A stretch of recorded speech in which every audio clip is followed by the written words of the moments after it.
moving on Nashville's best sports talk, 102.5 and 106.3 The Game and The Game Nashville app.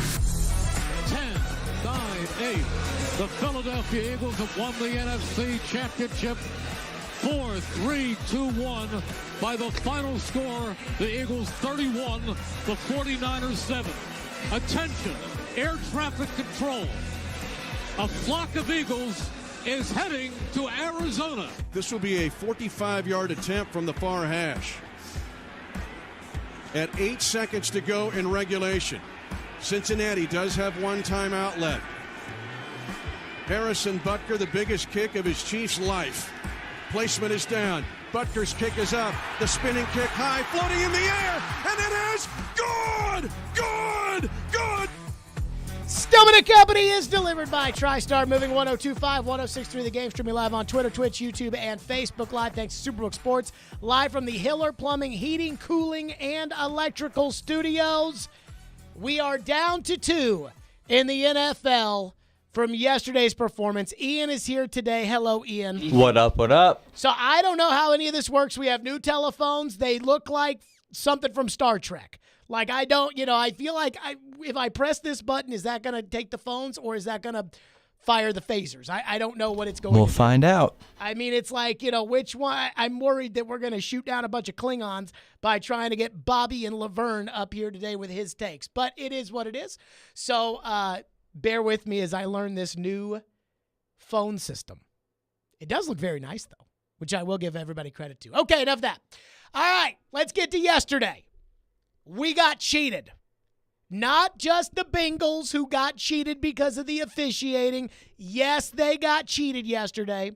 Not the Niners who got cheated because they got put in a situation where their 10th string quarterback got concussed. But we, the fans, got cheated yesterday. And I sat down. I got a big movie theater-sized television in a room at my home. I got probably the most comfortable recliner I've ever sat in, and I'm sitting there ready to watch these games, and I watch Kyle Shanahan stupidly not throw the flag to begin the NFC title game, and I thought to myself, oh, game on, goody, here we go, let's do it. These are going to be two great games. We got great coaches. We got great quarterbacks in the later game. We got awesome defenses. I was like, this is going to be a great day. And then Brock Purdy got hurt. And they run Josh Johnson out there. And I was thinking about the late Bill Walsh, who all of these offenses come from the late Bill Walsh. And I'm thinking about how when Bill Walsh was the quarterback's coach of the Cincinnati Bengals, he had a quarterback that got injured, and he had to put in a guy by the name of Virgil Carter. And Virgil Carter couldn't throw the ball. And that was how the West Coast offense was born, because there was this guy named Virgil Carter who couldn't throw, and Bill Walsh had to figure out how to get by, and so he did. And then when the Bengals drafted Ken Anderson, all of a sudden it was, wow, this offense is electric. And maybe Kyle Shanahan, one of the best play callers and quarterback coaches of my lifetime, maybe Kyle Shanahan could make something out of nothing. And then Josh Johnson fumbled a snap. And then he got concussed. And this great NFC championship game that I was very excited for was gone. I felt like the way San Francisco's defense played early on, when they still thought they had a shot, I thought we were going to have a real game. Even after Kyle Shanahan screwed up the beginning by not challenging, I'm like, okay, we're going to have a game. Let's see big old Brock Purdy on the road at Philadelphia. Nope. Then when Purdy went back in the game, I was like, oh, my God. If Purdy goes back in this game, what are the chances he's going to pull him to victory? And then they couldn't even throw a pass.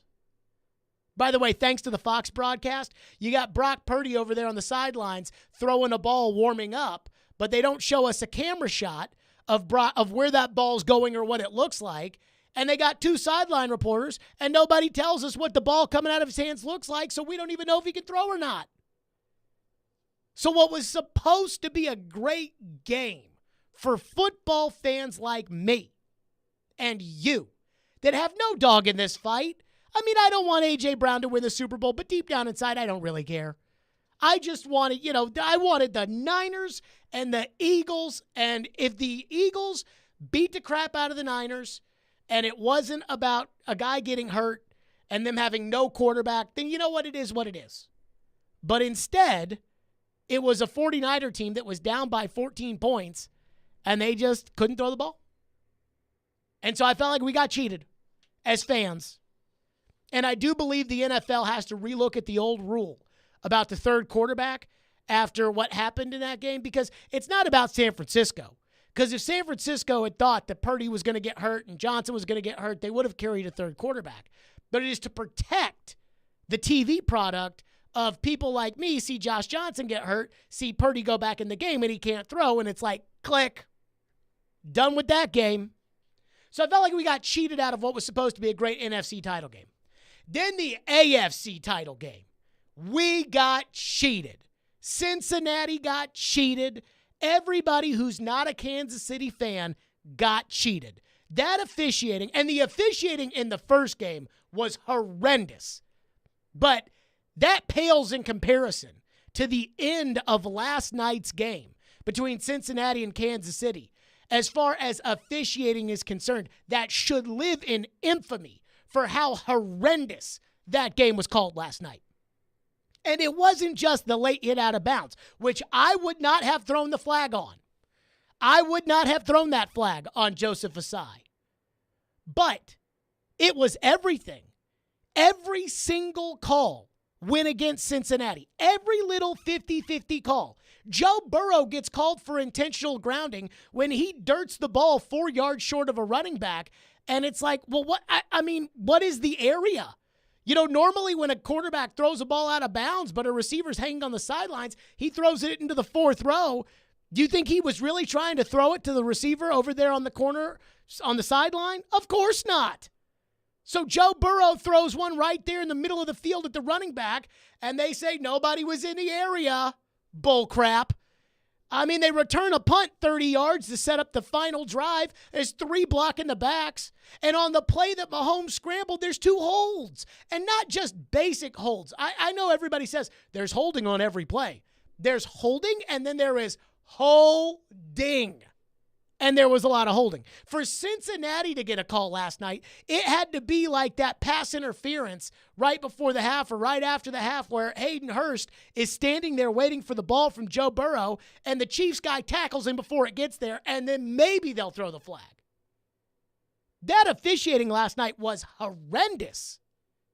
I mean, that was Saints-Rams level bad. And the reality of the NFL is that what they do is they know officiating's bad. They've known officiating has been bad for a long time. They know it, I know it, you know it, we all know it. But what they want is they just want this to go away. They just want all of this to go away. Just brush it right under the rug and we'll forget about it. And after a day or two of bitching, they'll move on and everybody else will move on and we'll never talk about it again.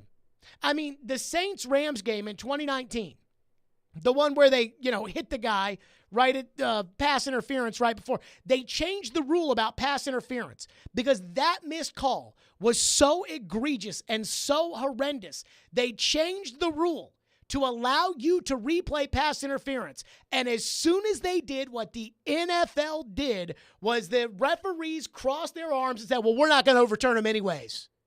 Screw you. That's what they did. I mean, I'm not saying the game was rigged, but I did watch the Netflix documentary Operation Flagrant Foul, where Tim Donaghy, the NBA ref, was rigging the games. And that documentary basically highlights something I believe, which is that the NBA, they don't rig it, but they want 6 and 7 game series, not 4 and 5 game series. After what we saw last night, really in both games, because the Eagles-Niners game, that refereeing was terrible too. I would not be against an FBI investigation into the refereeing of the NFL. It was that bad last night. So I feel for Bengal fans. I do. You know, the Niners, it's a tough break. Your third-string quarterback gets hurt. Your fourth-string quarterback gets hurt. If that happens to any team, they're going to lose, regardless of how bad the game was officiated and the coach didn't throw the challenge flag and everything else, you know, so on and so forth. But if I was a Bengals fan, I would be beside myself today. I'm not even a Bengals fan, and I'm beside myself today. I have no problem with the Kansas City Chiefs. I like the Kansas City Chiefs fine. I used to work for all the people in Kansas City who are all giddy about the fact that the Chiefs are going to the Super Bowl. But at the same time, as fans, with what we saw yesterday on TV and what is one of the most exciting weekends of the NFL season, you all know what I'm talking about because you all were just like me. You all got everything out of your day done by 2 o'clock yesterday so you could, like me, sit your fat butt right there on the couch and watch those games, and we got cheated out of both of them. We got cheated by the football gods in the first one, and we got cheated by the referees in the second one. We got cheated. Not the Bengals. We got cheated. Because we wanted to watch a good game. That was a mano-a-mano showdown between Cincinnati and Kansas City, the two best quarterbacks in the game, going at it. And we got cheated. We got cheated. And nothing's going to happen because of it. And we shouldn't take it away from the Bengals and say, from the Chiefs and say Bengals go, whatever. But we got cheated. And that is now, by my count, what? The second time in 5 years that we've had a conference championship game that has been decided by the referees? I mean, it's just ridiculous. 615-737-1025 is the phone number if you want to get in, 615-737-1025. Ian, I will be honest with you, with our new Star Trek-like phone systems, I do not know. I cannot see if I need to tell the fine folks out there anything about here. I do not, which is very exciting about. 615-737-1025. The NFL's got a serious credibility problem. And there's another thing about the credibility problem of the NFL that is really going to get highlighted here, and it should. And we'll get to that next. Stillman and Company, 102.5, 106.3 The Game. Want the latest on college football and Nashville sports? He looks like 1,000 quarterbacks I've seen in a college game. Join Outkick 360's Chad Withrow every Friday at 5 with Stillman and Company. The coaching staff kept him and got rid of the other guys. He'll bring opinions and charisma for a full half hour every week. If he's so great in the locker room, then give him a coaching gig. Chad Withrow is presented by Two Rivers Ford. Custom order your new Ford from Two Rivers Ford on 102.5 and 106.3 The Game and the Game Nashville app. In St. Pete, Clearwater, Florida, the fun extends beyond the beach because here the arts are alive, the food is al fresco, and the nightlife is electric. So let's forget the cold and find our place in the sun. Let's explore captivating collections at the Salvador Dali Museum and bask in bay views from the St. Pete Pier. Let's fill up on fresh caught cuisine and catch up over cold craft beer on rooftop patios. Day or night, let's shine. Plan your escape at visitstpeteclearwater.com. Your company's hiring. Who isn't? We would love to show you how to use 102.5 The Game to attract and retain employees. We can also help you find the exact person you're looking for with a targeted digital campaign. You can trust our team to help you build your team. Email us at together@cromwellmedia.com. Here's a Valentine's reminder from Genesis Diamonds. It's not just the thought that counts, it's the effort too. So let Genesis Diamonds turn your Valentine's Day gift into a grand romantic gesture with our Ultimate Valentine's Day package. Right now, when you spend just $99 or more at Genesis Diamonds, we'll give you gourmet chocolates, a bouquet from Ginny's Flowers, and a gift card toward a romantic dinner at STK Steakhouse. It's just one stop at Genesis Diamonds and you create a total romantic experience. You simply choose which ring, pair of earrings, or bracelet or sparkling pendant best matches your special someone, and we'll take care of the rest. And as always, we'll guarantee the best value price with no commission salespeople. The Ultimate Valentine's Day package. Jewelry, flowers, dinner, and candy from Genesis Diamonds. Sure does make it look like she's worth the extra effort. And that's the thought that really counts. Hurry in now because packages are limited. Genesis Diamonds in Green Hills and Cool Springs. When you want all the going in and the score. Blast the score. He risks one, they score. And don't forget the... Oh, what a stop. Sliding across to make the save. Backhander, nice stop. When all you want is Smashville. We have you covered. Hear every Predators game right here. We are your home for Smashville. 102.5 and 106.3 The Game and the Game Nashville app. Want to see our smiling faces? You can watch us on Twitch, Twitter, YouTube, and Facebook Live. We are good to go. Presented by Superbook Sports, voted #1 sportsbook in Vegas. Strong opinions and a strong personality on your drive home. This is Stillman and Company, presented by TriStar Moving on 102.5 and 106.3 The Game and the Game Nashville app. What cannot be ignored is the attention that was paid by fans across the country and probably the world to the officiating in that game yesterday, and the hashtag NFL rigged is still trending on Twitter all these hours later. Now, let's be very clear what we are saying and what we're not saying. The NFL is unquestionably not rigged. Right. That game was nothing of the kind like that. That's not the point. But the perception is a problem because the officiating was A, so bad, and B, felt so one-sided. Bravo, Mike Greenberg. Today on TV. Bravo, Stephen A. Smith. I didn't watch the other shows, so I don't know, what they said on Fox about the officiating yesterday. Normally, for the TV networks, talking about the officiating is a no-no when it comes to the NFL. Do not talk about it. But the officiating was so bad yesterday. It was bad in the first game, but it was infinitely worse in the second game. It decided the second game. Regardless of whether or not it should have or shouldn't have or whatever, it was terrible. Now, I am going to say the one thing that truly drives me freaking insane when it comes to officiating in the NFL, and that is the dog and pony show that the TV networks and the league have put together. Now, I did not know this until the Damar Hamlin incident occurred. And that is that expert that's in the booth, Gene Steratore, John Perry, Terry McCauley, Mike Pereira, those guys are in constant communication with the league and that control room truck at all times. So when the referees are talking to each other and the people in New York are talking to the referees, Gene Steratore can hear that. So that's why every time you watch one of these games, they're like, Gene, what did you think of that call right there? And Gene, every time, I think it's a good call.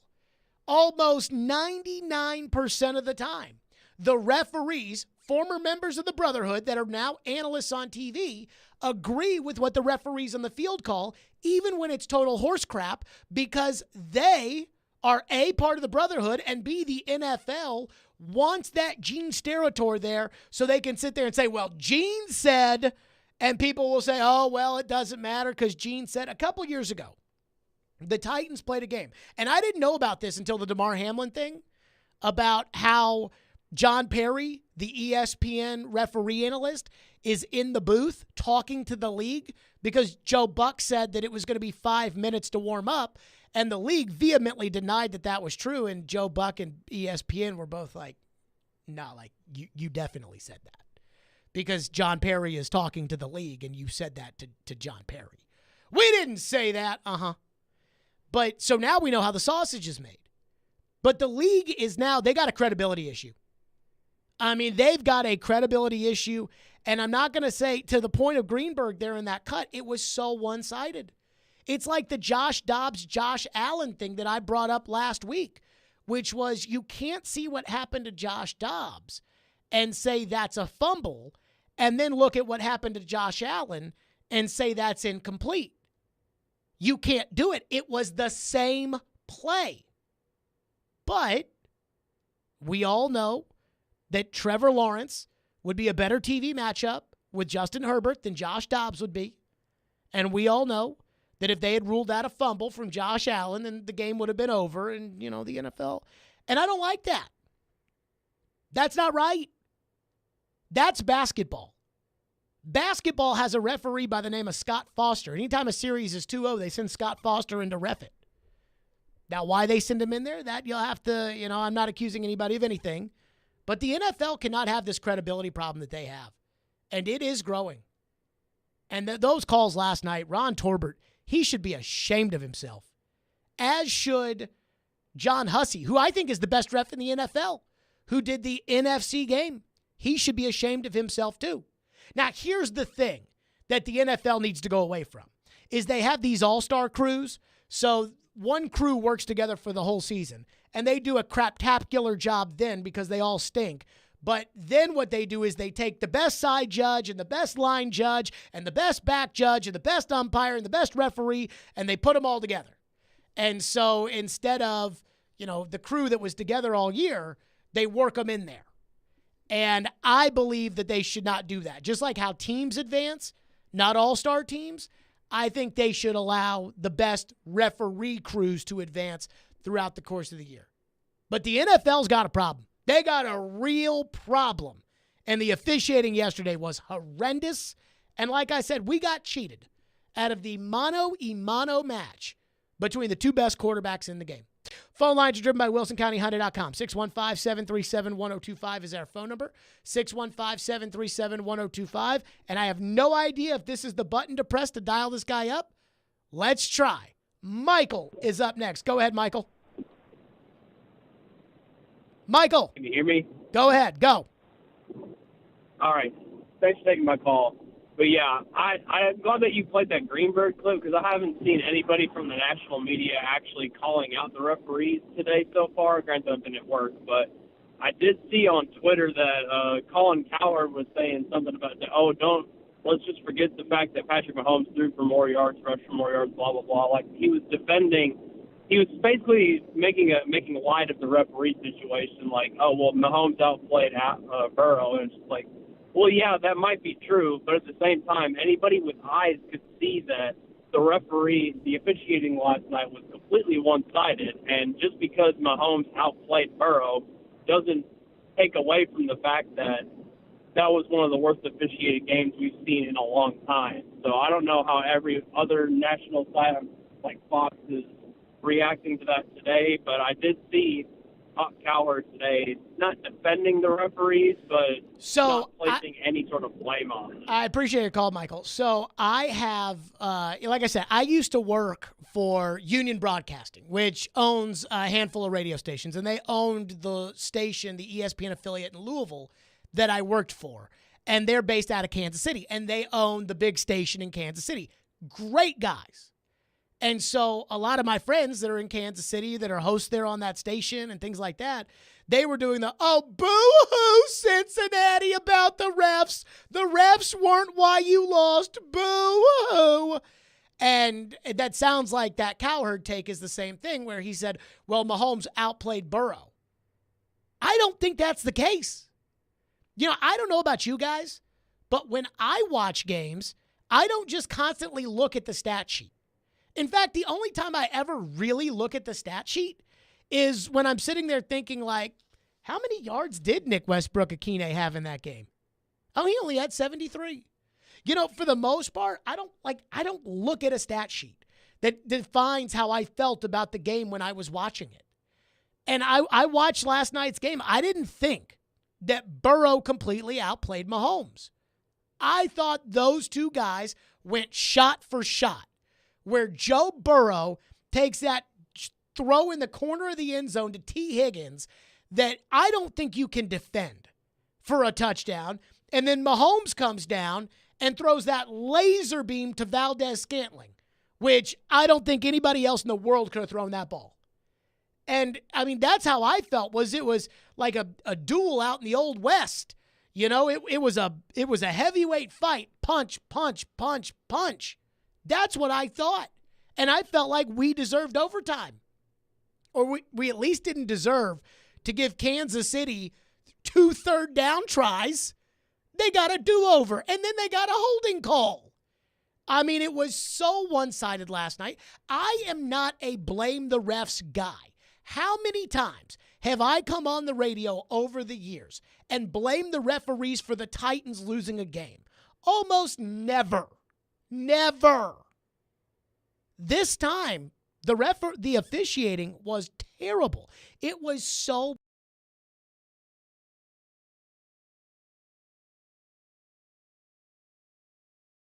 guys have the backup.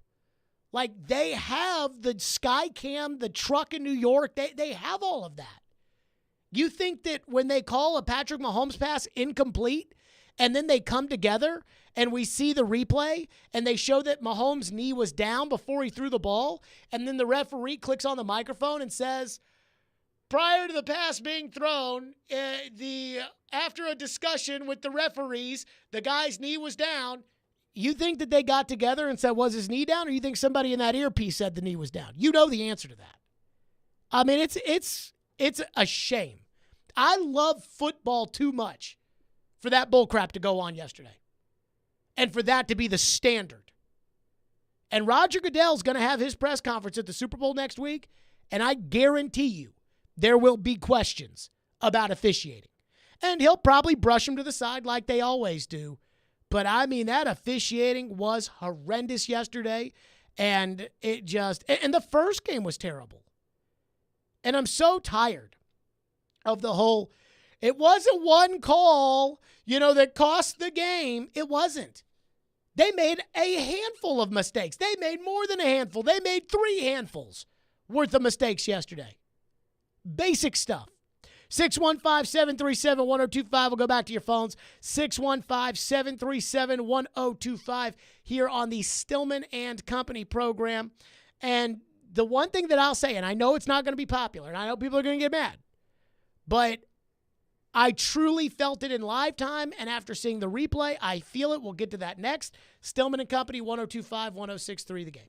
I think it's a really good move. TD, it's never the offseason for ESPN's Teron Davenport. I mean, that's something you obviously have to look at. He's always talking about what's next for the Tennessee Titans. Quarterback is a really important thing that they have to get determined. Check out TD, Mondays at 1, Thursdays at 3, and Friday mornings at 8:30. Plus, the Talkin' with TD podcast. Looking forward to that. TD is on 102.5 and 106.3 The Game.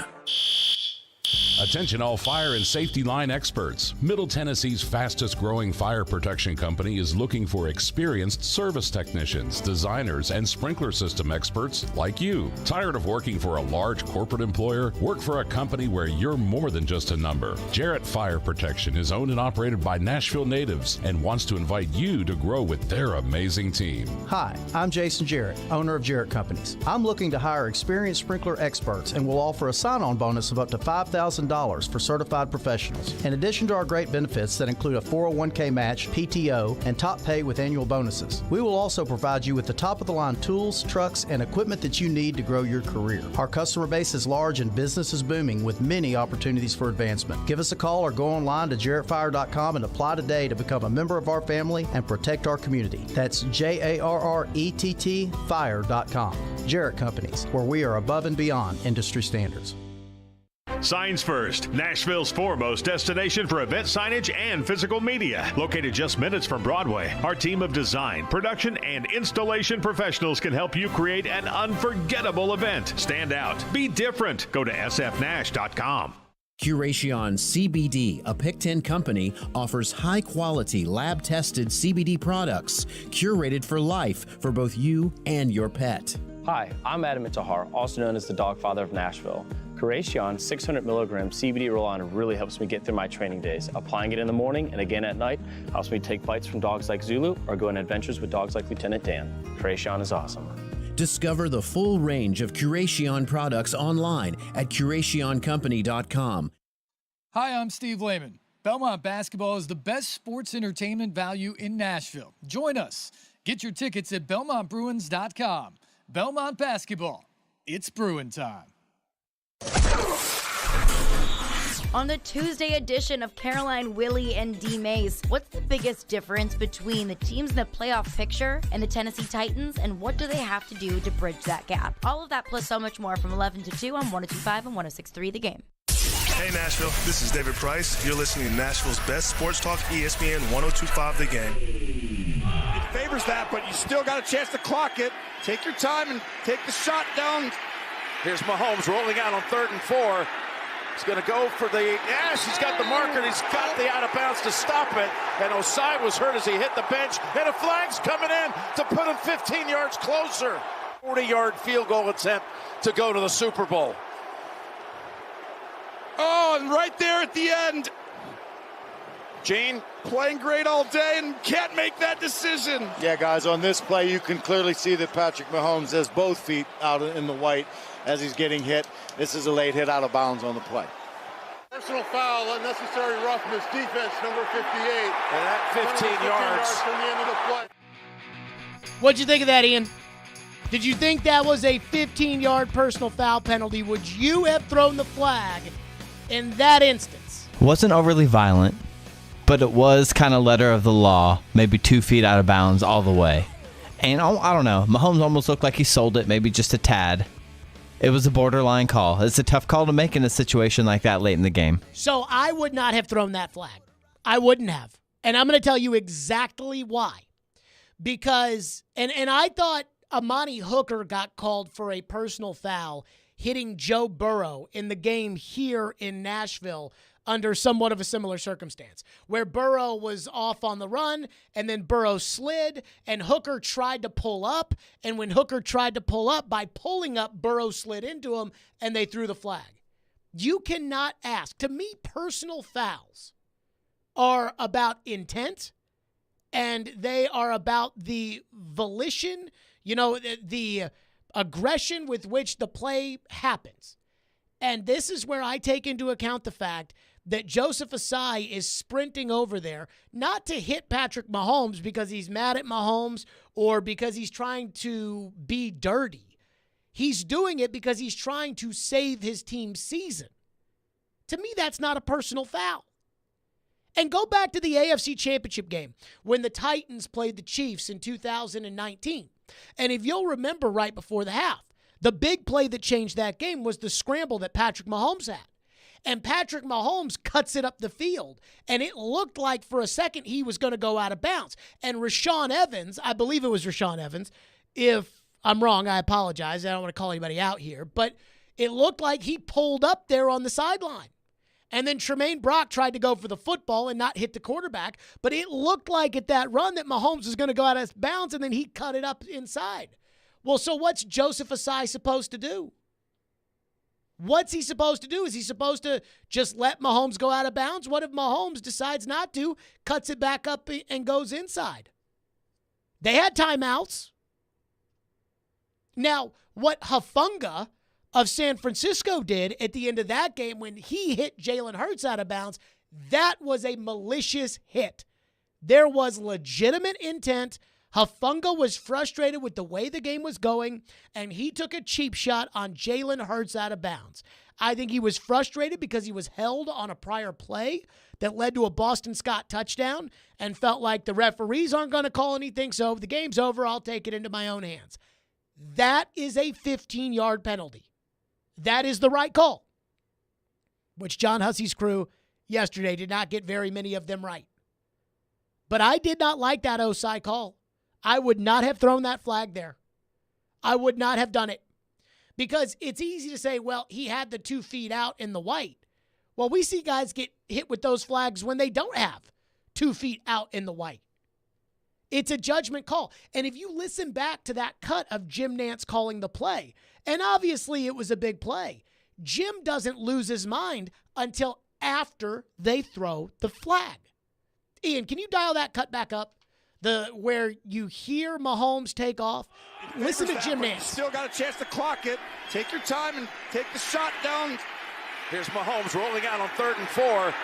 He's going to go for the, yes, he's got the marker, and he's got the out of bounds to stop it. And Osai was hurt as he hit the bench, and a flag's coming in to put him 15 yards closer. 40-yard field goal attempt to go to the Super Bowl. So you heard that right there, where Jim Nantz is, and he gets out of bounds. And, oh, my God, there's a flag. Jim wasn't looking for the flag when Mahomes went out of bounds.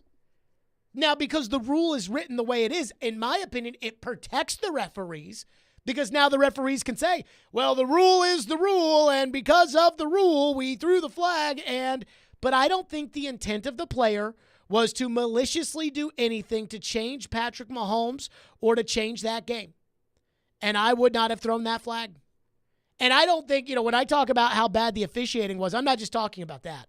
I'm talking about the Joe Burrow intentional grounding with the running back standing right there. I'm talking about the block in the backs that they missed on the punt return that set that drive up. I'm talking about the holding that went on with 2 different offensive linemen on that play. I mean, it wasn't just that. I'm talking about the do-over on 3rd down, which was ridiculous. I mean, it was everything. But that particular call, I did not think warranted a 15-yard penalty. Did not think warranted a 15-yard penalty. I think that's right. I do not think that warranted a 15-yard penalty. So, I know, everybody's going to say, the rule says it's a judgment call. That's the rule, is it's a judgment call. Personal fouls are a judgment call.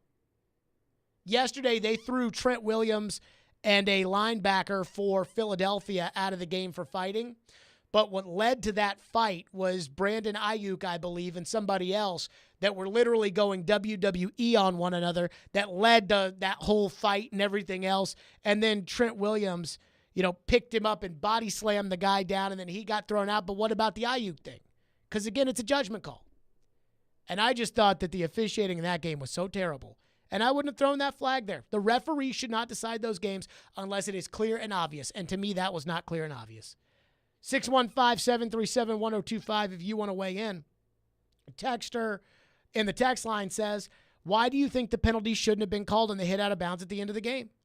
Because the intent of the player, Joseph Asai in this instance, in my opinion, was not to maliciously hit Patrick Mahomes out of bounds after the play was over. Is he supposed to just stop and not touch him?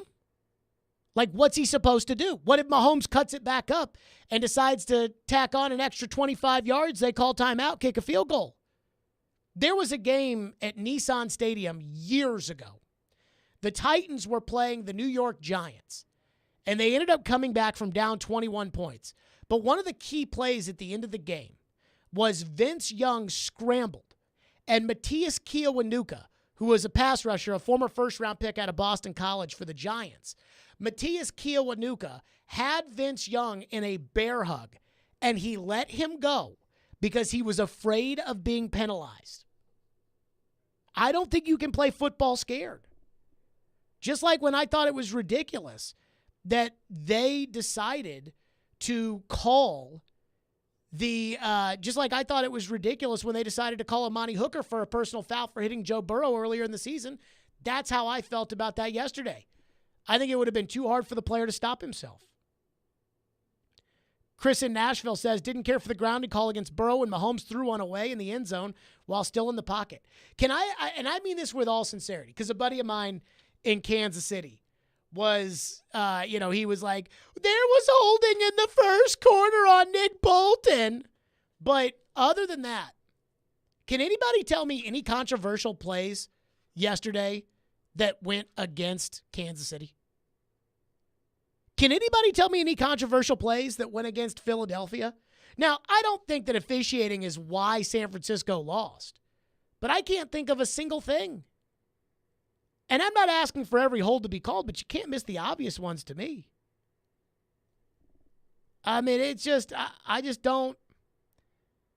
I know a lot of people are going to defend the referees here. You heard Gene Steratore. And, of course, Gene says that they're always right. Oh, Gene, what did you think? Oh, I think that was a good call. Of course Gene's going to say that.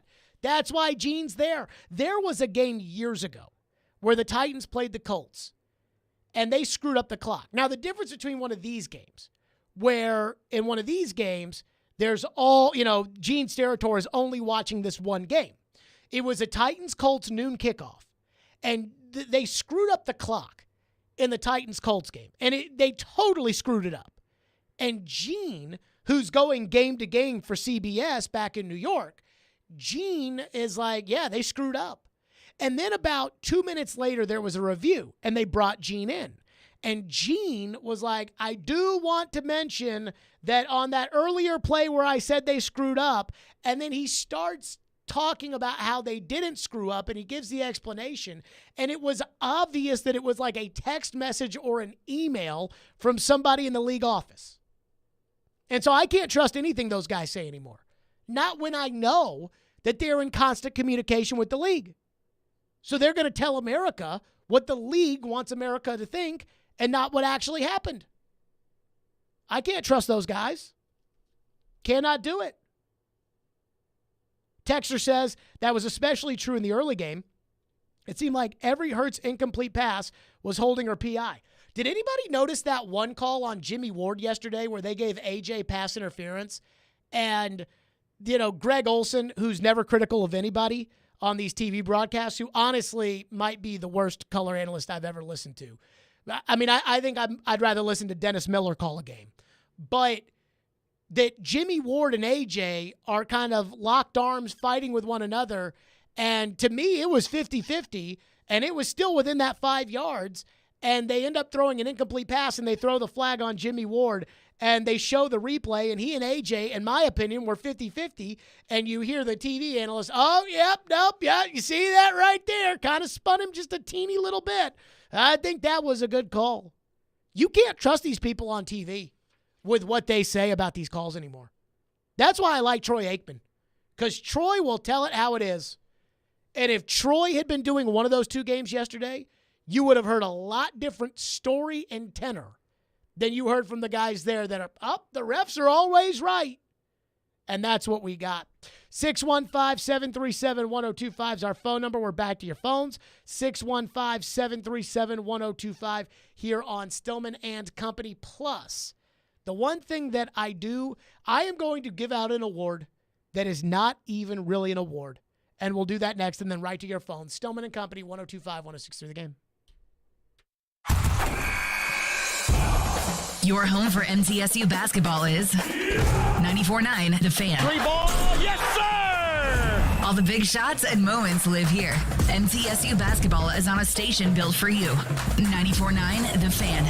Hey, you think mortgage rates are still super high? Well, think again. Rates have plummeted to a 5-month low. Hey, Willie Donick here. Call my friends at Loan Pronto now to see how low rates are. It may be time to do that refinance you've been putting off, or time to get back to house hunting. If you're like a lot of people, you've got way too much credit card debt right now, and you're getting fleeced with 20+% interest charges every month, or maybe your current home rate is over 6%. So if that applies to any of you, listen, you can get a quick, easy refi at Loan Pronto. Wipe out all those cards. Close in about 14 days and cut your overall expenses by $500 a month or more. How does that sound to you? Right now, Loan Pronto is doing refis with APRs in the 4s. So call now to take advantage of this big rate drop. Get those credit cards to zero. Start that home improvement project, or get out of that 7% loan you were forced into last year. Here's the phone number, 615-499-5780. That's 615-499-5780, or go to loanpronto.com. Equal housing lender, NMLS 166-1781, subject to lender approval. NMLSconsumeraccess.org. Score amazing deals and get ready for the big game at Electronic Express. Come into any of our convenient locations and save big on 4K TVs from your favorite brands like Samsung, LG, Sony,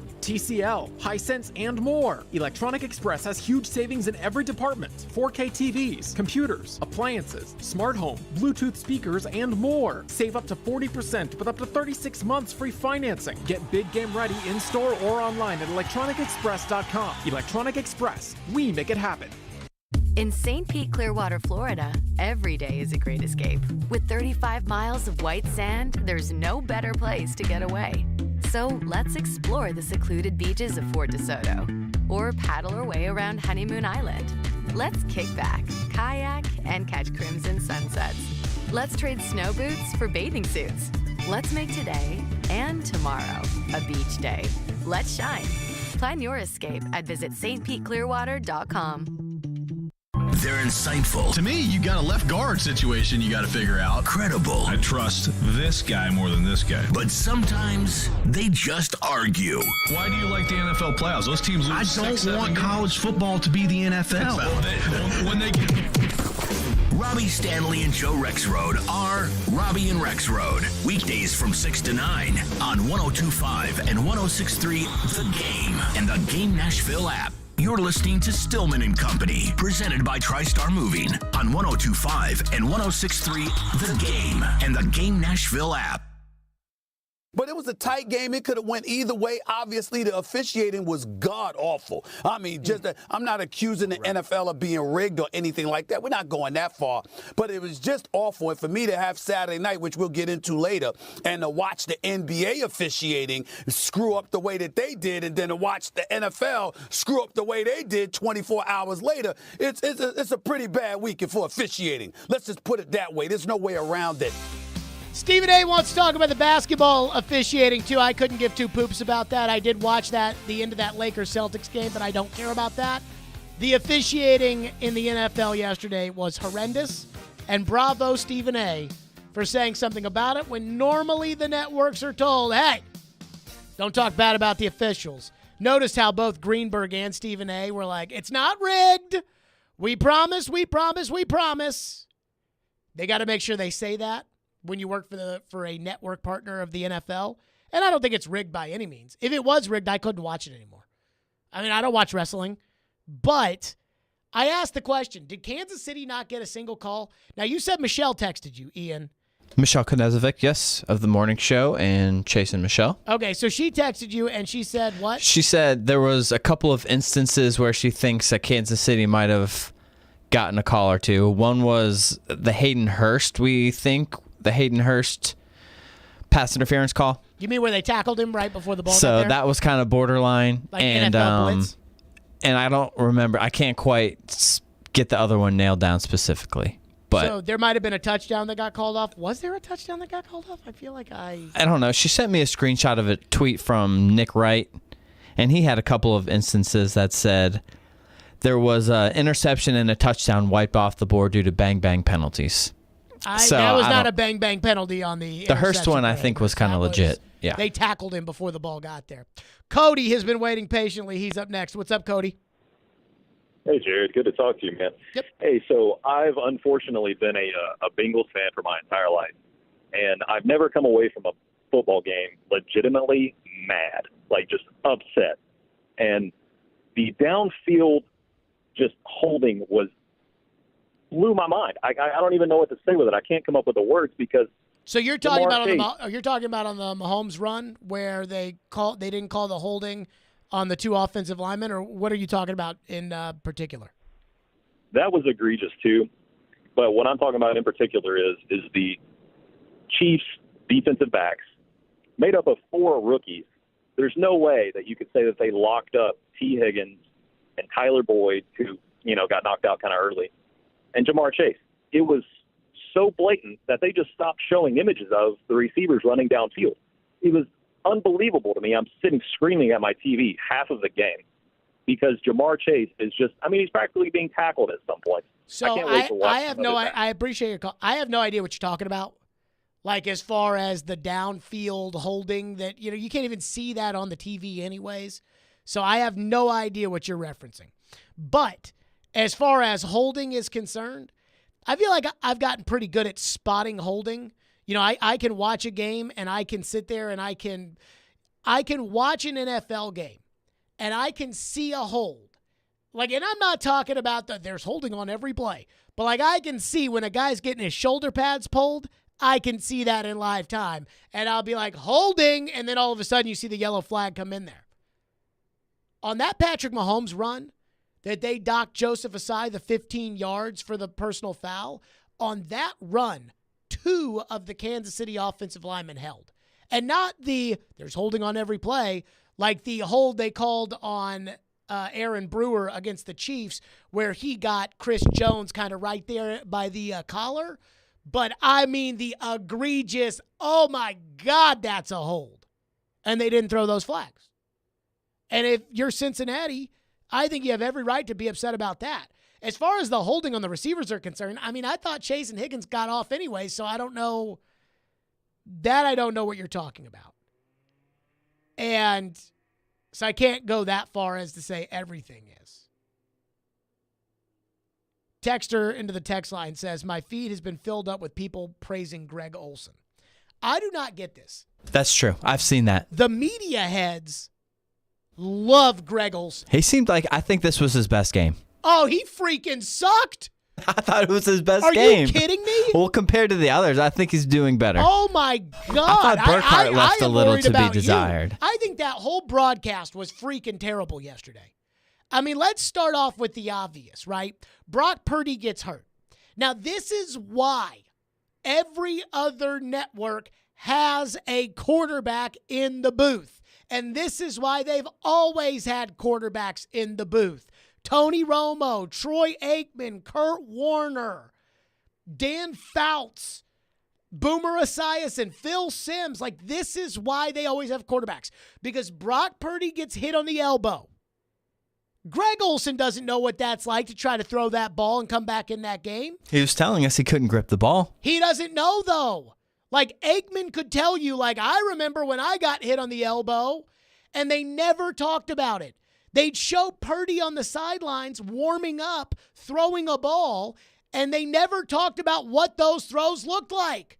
Were they ducks that went in 18 different directions, or was he throwing a tight spiral? I don't know.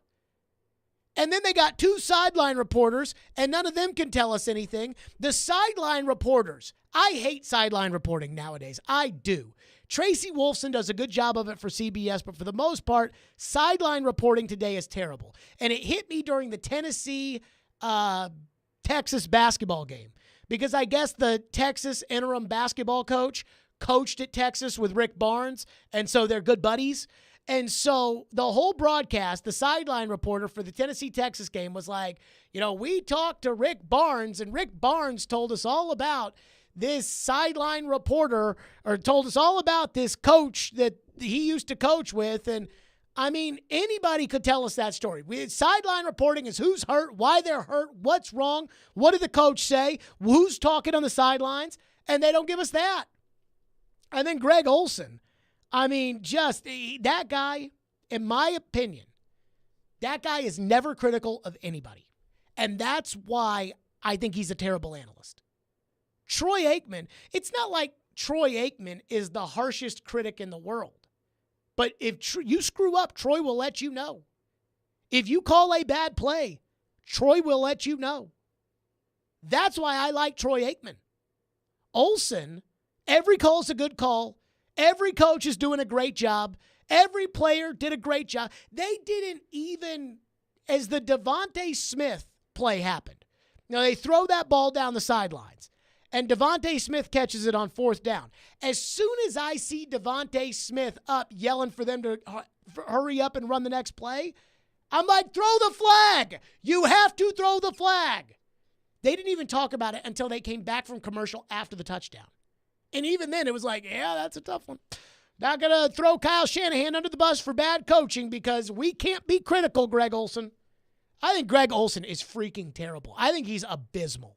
I think it's an embarrassment to football. And the media heads that tell everybody all the time, that sit there and say all the time, oh, he's so great. I'm like, why? What makes Greg Olsen, what is insightful about what you hear from a Greg Olsen broadcast? And he's not the only one who's bad there. Burkhardt probably shouldn't be doing number one football. I don't think he's ready for that. The sideline reporters don't do anything anymore. I mean, it was a horrible day, in my opinion, for that NFC broadcast. Horrible. Purdy gets hurt, and we don't have any updates. All we have is, yeah, he's got a pad on his elbow right now, and we'll keep you up with the latest. We see. We have freaking TVs. We see. Terrible. I thought the broadcasting yesterday was horrible. All these people are talking about how Joe Burrow got hit late and they didn't throw a flag on it in the text line. I don't remember when that is. That Burrow got roughed and they didn't throw it. I don't know. Did that happen? I can't think of anything in particular that comes to mind. He did get hit a few times, but nothing really stands out as overly egregiously late that I thought they should have maybe blown the flag on. No hits to the head or replays or anything like that. I have no idea what they're talking about. Texter says that if you listen to the play-by-play cut of the Joseph Asai hit, you'll hear Tony Romo say you can't make that decision. 2 feet, both on the white stripe. The runner slowing up, going out of bounds. It's a penalty in any game. It's a personal foul. The play is over. The runner is out of bounds. The tackler had time to slow down. Did he? See, I disagree. I don't think the tackler had time to slow down, and with that much at stake, I am going to give the tackler the benefit of the doubt. Yeah, it's hard to blame the defense it's hard to put a lot of blame on the kid when it's that late in the game. It's coming down to that. Every few yards matter, and you're just trying not to. Especially when the officials have been screwing you the whole game. If the officials had been fine the whole time and that one controversial hit was what led to the game, fine. Then we can talk about it. But when the officials were screwing Cincinnati the whole game, did you really think that this wasn't going to become an issue? And it absolutely is, and it absolutely should be. And in my opinion, I would not have thrown that flag then. I would not. That to me was not an egregious or malicious hit. And I don't think he could have slowed up. And it was so decisive in the game. I couldn't have done it. 615-737-1025 is our phone number, 615-737-1025. By the way, we are officially on Titans quarterback watch because the Titans will not say anything about their quarterback position. They won't even say anything to anybody off the record, at least that we've heard, about the quarterback position. But the insiders are telling us about the key targets, and we'll get to that next. Stillman and Company, 102.5, 106.3 The Game. Stuck at work without a radio? Wait a minute, disastrous. I hate that. It's got to be there. That's okay. Download the Game Nashville app or go to thegamenashville.com and listen live. We are Nashville's best sports talk, 102.5 and 106.3 The Game. ElectronicExpress.com. We make it happen.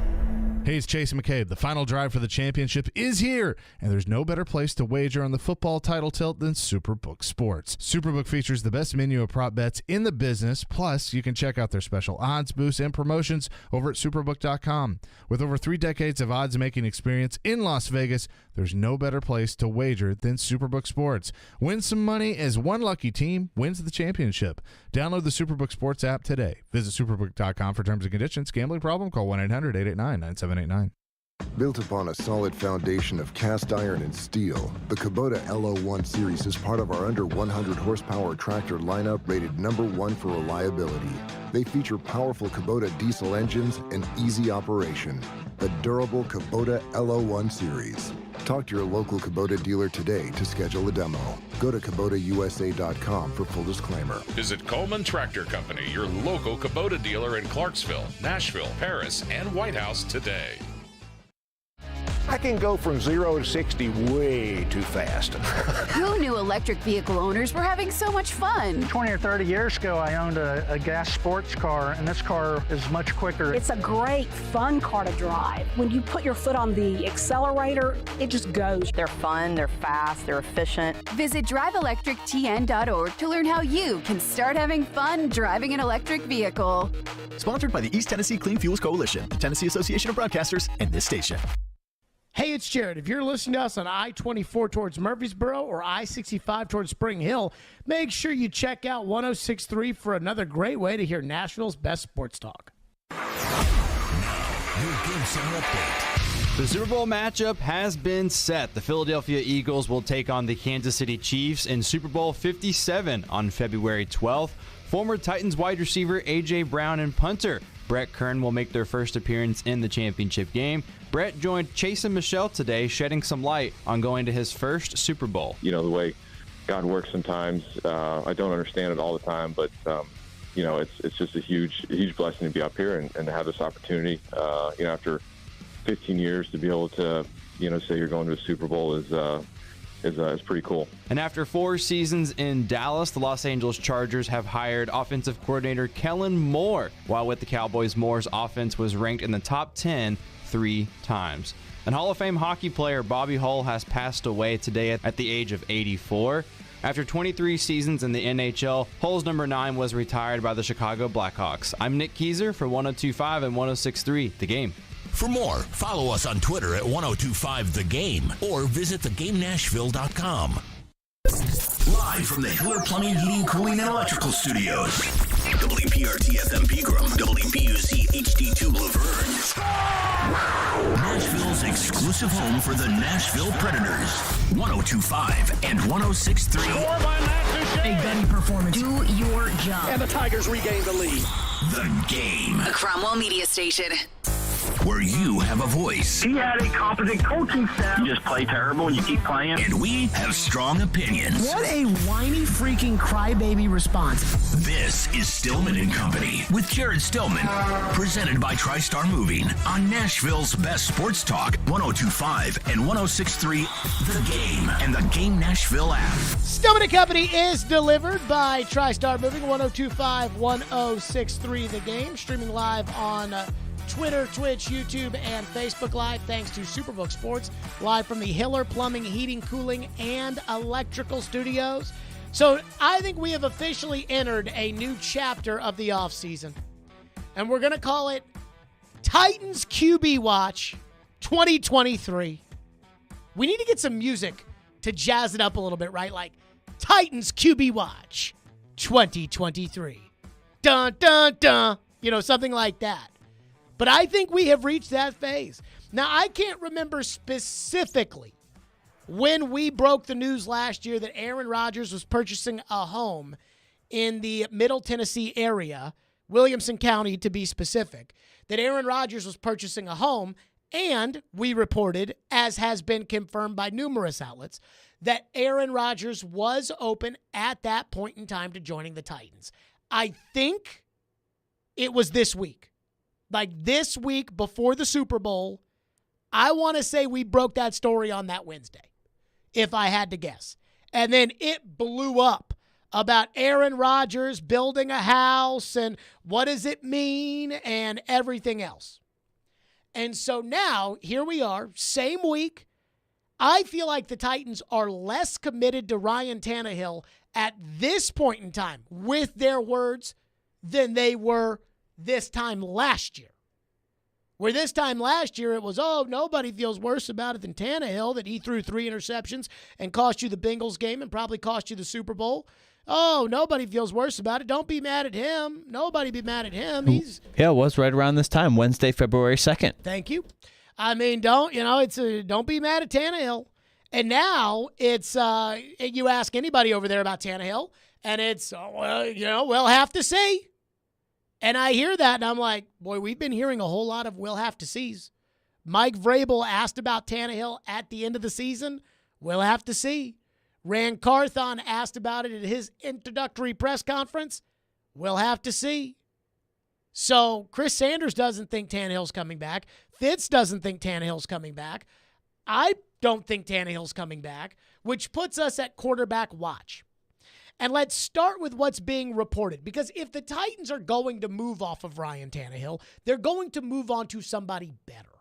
They're not going to move off of Ryan Tannehill to go sign Baker Mayfield to a $28 million contract. They're not going to do that. So in my opinion, it is as simple as Brady, Rodgers, or Jimmy Garoppolo, or Derek Carr. Now, I don't think that Garoppolo or Carr is better than Tannehill, but some people, including your new general manager, might.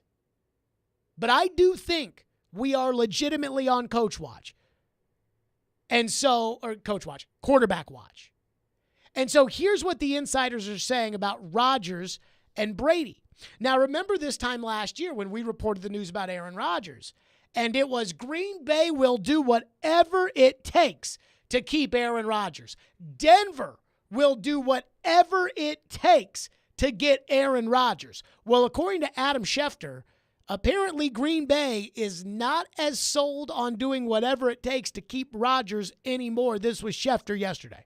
People around the league who believe ultimately that Green Bay is going to trade Aaron Rodgers. He certainly sounds like a quarterback who is prepared for that possibility. But at some point here in the coming days, Aaron Rodgers and the Green Bay Packers are going to have to sit down and have an open, frank discussion about what each side wants to do moving forward. And there are people who believe the Packers are open to trading him, and there are people who believe that Aaron Rodgers would like to finish his career somewhere else.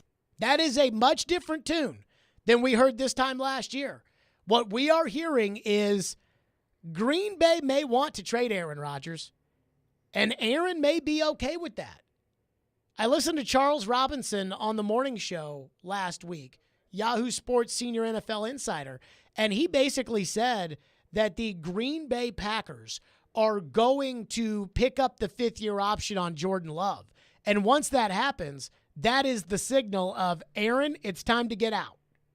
And so maybe Aaron decides to leave a year before that happens, and Green Bay is going to encourage it. Not just be okay with it, but encourage it. And so if Aaron Rodgers is out, how many teams are in? And again, like we reported last year, and it was confirmed, Aaron was open to joining the Titans. Now, the Jets have gone all in to get Aaron. They've hired his coordinator. They've got receivers. They've got a defense. They're begging. They're praying. But maybe Aaron doesn't want to go there. I don't know if Aaron does. I don't know what Aaron wants. I don't know how anybody knows what Aaron Rodgers wants. Then there's Brady. Now, we have no idea what the internal dialogue between the people who make the decisions, Amy Adams Strunk, John Robinson, Mike Vrabel, we don't know what those dialogue and discussions were like during the 2020 offseason. But I voted for Tannehill over Brady, and they ended up re-signing Ryan Tannehill.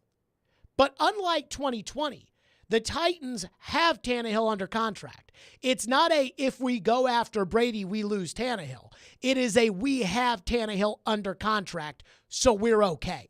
So even if we go after Brady and we don't get Brady, we still have a quarterback. Now, Brady, nobody knows. The only thing that the insiders are able to tell us is where Brady is not going to go. And Adam Schefter was asked yesterday on Countdown about an update on the latest with Tom Brady. And here's what Adam Schefter said. Adam, what do you know about the latest on Tom Brady? Well, Sam, strange not to see Tom Brady playing today, and it would be equally as strange not to see him play next season. And even if he were to decide to play in 2023, the Miami Dolphins would not be expected to pursue Tom Brady. They've been linked to Tom Brady in the past. Remember, the NFL launched an investigation that found that they had been communicating with Tom Brady as early as August 2019 through that season, and it fined the Dolphins $1.5 million last year because of that prior investigation and the allegations that the Dolphins were involved with Tom Brady, and because of the commitment to Tua Tagovailoa right now, who the Dolphins want to have back as their starting quarterback. The Dolphins are not expected to be a potential landing spot for Tom Brady in the event that he does decide to come back and play in 2023. Adam, what do we know about the latest with Tom Brady? Well, I don't know anything about Tom Brady, but I know who doesn't want Tom Brady. That's the latest update we have. Tom Brady is not talking to anybody about what his plans are. He's not talking, he's not letting any little air out of the bag, which makes me think the Titans very much could be in play. Look, there's only 32 teams, and so these guys have to play somewhere. Aaron Rodgers has to go somewhere. I know it's crazy to think about Aaron Rodgers as a Titan, or it's crazy to think about Tom Brady as a Titan, but these guys have to go somewhere. They have to play for some team. And all I ever hear about are all these teams that don't want Brady, or all these teams that Brady wouldn't want to go to. Now, Joe Rexroad dismissed this last week, and maybe Joe's right, but Rick Stroud of the Tampa Bay Times, who is the insider when it comes to the Buccaneers, he said, look, Brady's personal life is not going to let him move out to the West Coast. So you can scratch Vegas off the list. So right now, I have said Brady, Rodgers, Carr, Garoppolo, a wild card would be Mayfield, because I do wonder if there is a team in this league who thinks the talent of Baker Mayfield with their coaching and their scheme and their players would be able to unlock what he was at a point in time in Cleveland. A young guy in the draft, which I don't think the Titans are going to be able to get up there, and it doesn't sound like the gurus like, and I'm not talking about the Mel Kipers, but the actual draft people, that they actually like the quarterbacks in this class. I think you're looking at Brady and Rodgers as the only tangible upgrades to Ryan Tannehill. And I think the Titans very easily could be involved in one or both of them. David is up next. Our phone lines are driven by WilsonCountyHunter.com, 615-737-1025. What's up, David? Yeah. My problem is everybody's worrying about quarterbacks. You need to worry about a whole offensive line. You got nobody to protect. Nobody. You've been damaging quarterbacks for 2 years. Can I not do two things at one time? Can I not do two things at one time? No. Why would Brady or any of these good quarterbacks want to come here and get murdered? So you do know that if Tom Brady signs to play for the Titans, he's not signing to play for the Titans team last year, right? You know he's signing to play for the Titans team this upcoming season. But you still don't have any decent offensive linemen they can protect. Right. That's why you just hired a new general manager, and they're spending all this money to go down to the Senior Bowl to go find offensive linemen, right? Did you think that they really find anybody? They've been trying to do this, I think, for 4 or 5 years. Right. And that ain't worked out for them. And what did they do because of that? Yeah. It took them forever to get rid of J-Rod. There you go. Thank you for your call, David. That's exactly it. I hear this all the time. This team's got no offensive line. Why does it matter who the quarterback is? Well, there's two things on this. Number one, you were one iffy call away with Josh Dobbs as your quarterback from playing the Chargers in the wild card round of the playoffs at home, a team you lost to by 3 points in L.A. One little iffy fumble. You're one of those away from making it to the playoffs and playing a team that you would have had a chance to beat. The team that is representing the AFC in the Super Bowl. You lost to by 3 points in overtime with the worst quarterback in the NFL, worse than Josh Johnson yesterday for San Francisco as your starting quarterback in that game. So you're not as far off as you think. The second thing is you all sit there and bitch about John Robinson, and then you say, well, we haven't been able to find any offensive linemen for the last 5 years. That's why they fired him. Rightly or wrongly, if they should have fired him for that, that's why they fired him. Because he drafted Isaiah Wilson, and he drafted Dylan Radins. And that's why they fired Keith Carter, their offensive line coach, because they didn't think they were getting the most out of their offensive linemen. That's why free agency exists. That's why the draft is a thing. And part of the plan for recruiting Tom Brady would be to get him help on the offensive line.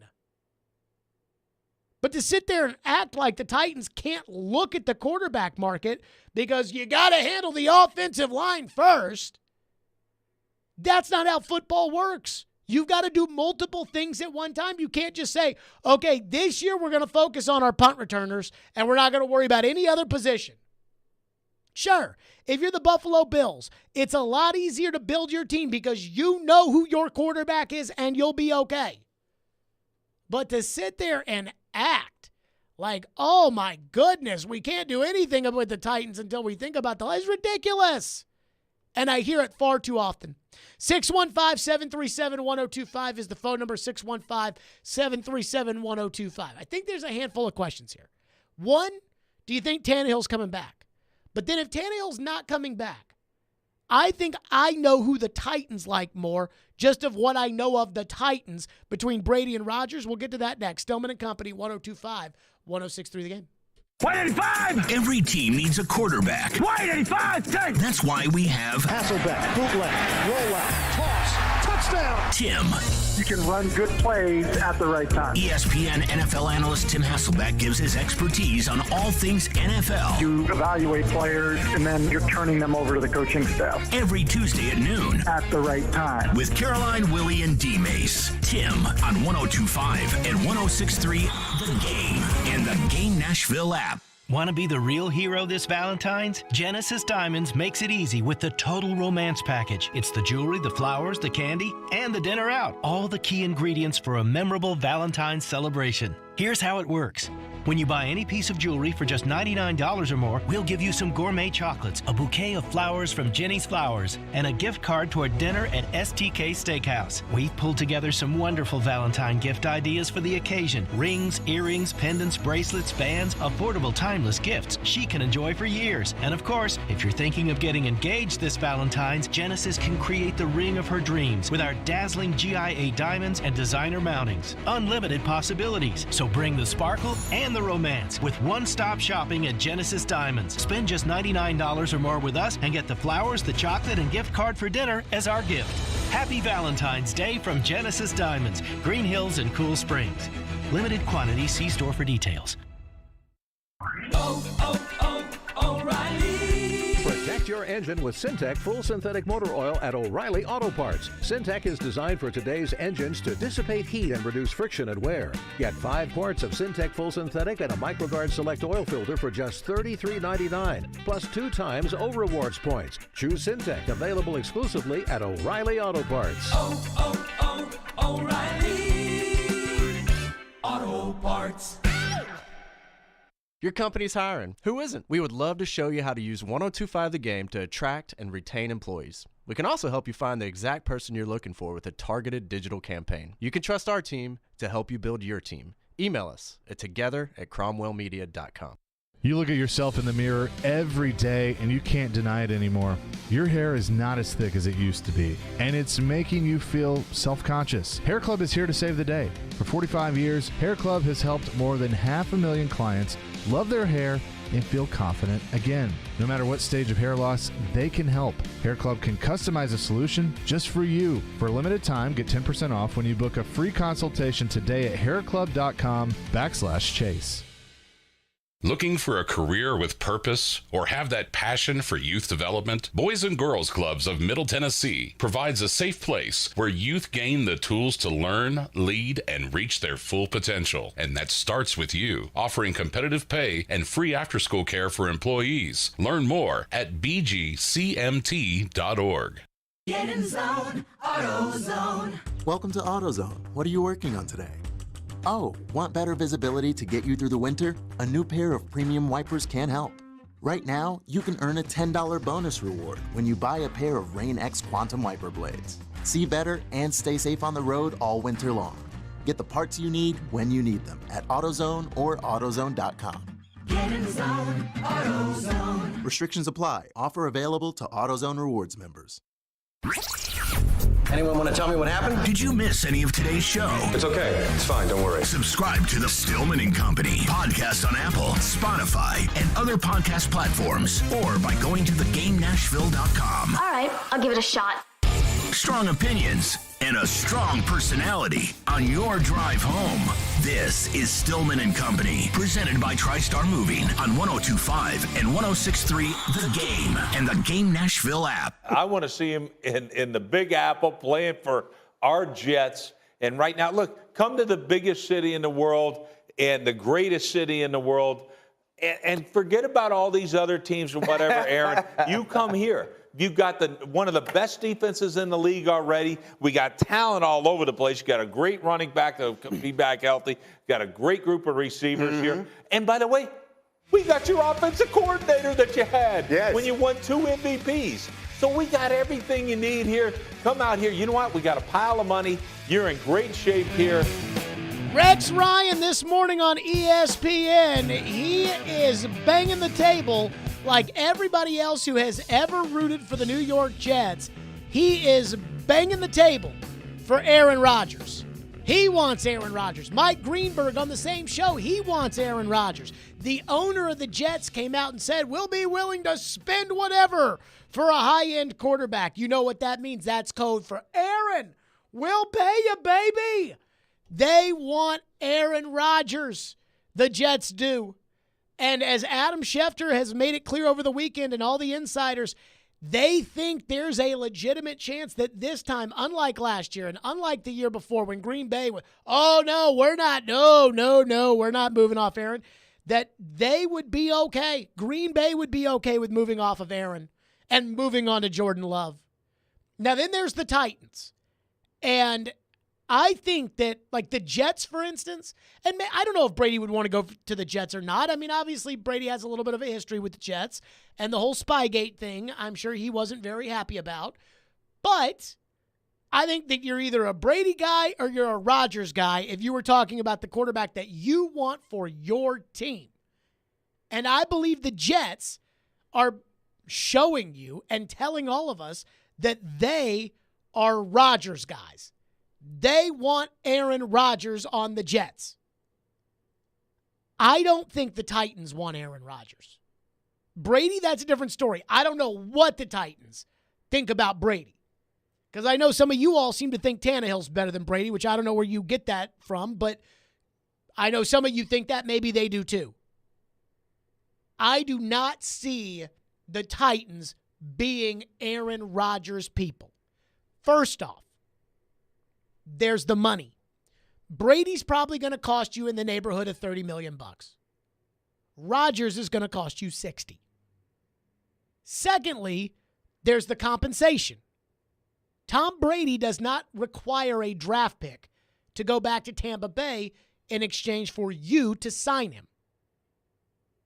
The Jets are going to have to give up the 13th overall pick probably in order to get Aaron Rodgers. Well, I don't want to give up the 11th overall pick if I'm the Titans. I need to use the 11th overall pick to go get some good players. So if I do get an Aaron Rodgers, I have somebody on the team for him to either throw the ball to or to block for him or to get him the ball back on defense. And then there's the other part about it, which is the personality. I don't think Vrabel minds sitting back and lighting up a Marlboro Light with Aaron Rodgers and talking about the good old days that they used to play football when you could actually tackle. But as far as Aaron Rodgers, one of the most selfish players in the NFL being his starting quarterback, I don't see it. One of the reasons why I think Vrabel might be pro Tannehill is because Ryan Tannehill never causes any problems for Mike Vrabel off the field.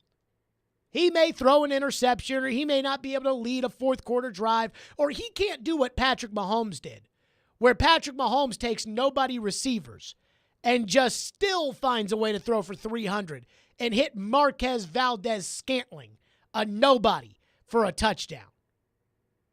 Well, that's what the great quarterbacks can do. That's what Brady did with Rashae Caldwell. That's what Peyton Manning did with Austin Collie and Pierre Garçon. Is those guys just, you know what? They'll make you work. Tannehill can't do that. But Tannehill's also not on a Tuesday going to go on Pat McAfee's couch and sit there and spill his guts out about how he feels about the Titans. And if there's anything you need to understand about the Titans is that the Vrabel administration is as zipped up as any team in the league. Now, I don't know if that's because those dudes don't do any talking and they don't feel the need to talk, or if it's because the media that covers the team doesn't do digging. I don't know. But we still don't even know for sure how John Robinson got fired. We still don't know for sure if was it the AJ trade. I don't know. So I'm telling you that the Rodgers personality with Vrabel, I don't think it works. I do think Brady does. I think there's a difference.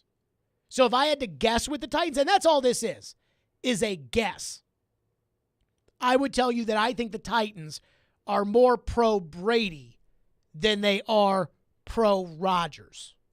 Now, all the other wild cards, what do they think of Derek Carr? What do they think of Jimmy Garoppolo? Rand Carthon obviously has a lot of experience with Jimmy Garoppolo. I don't know. But as far as, to me, the clear upgrade to Tannehill is either Aaron Rodgers or Tom Brady. I see the Titans as more Brady people than Rodgers people.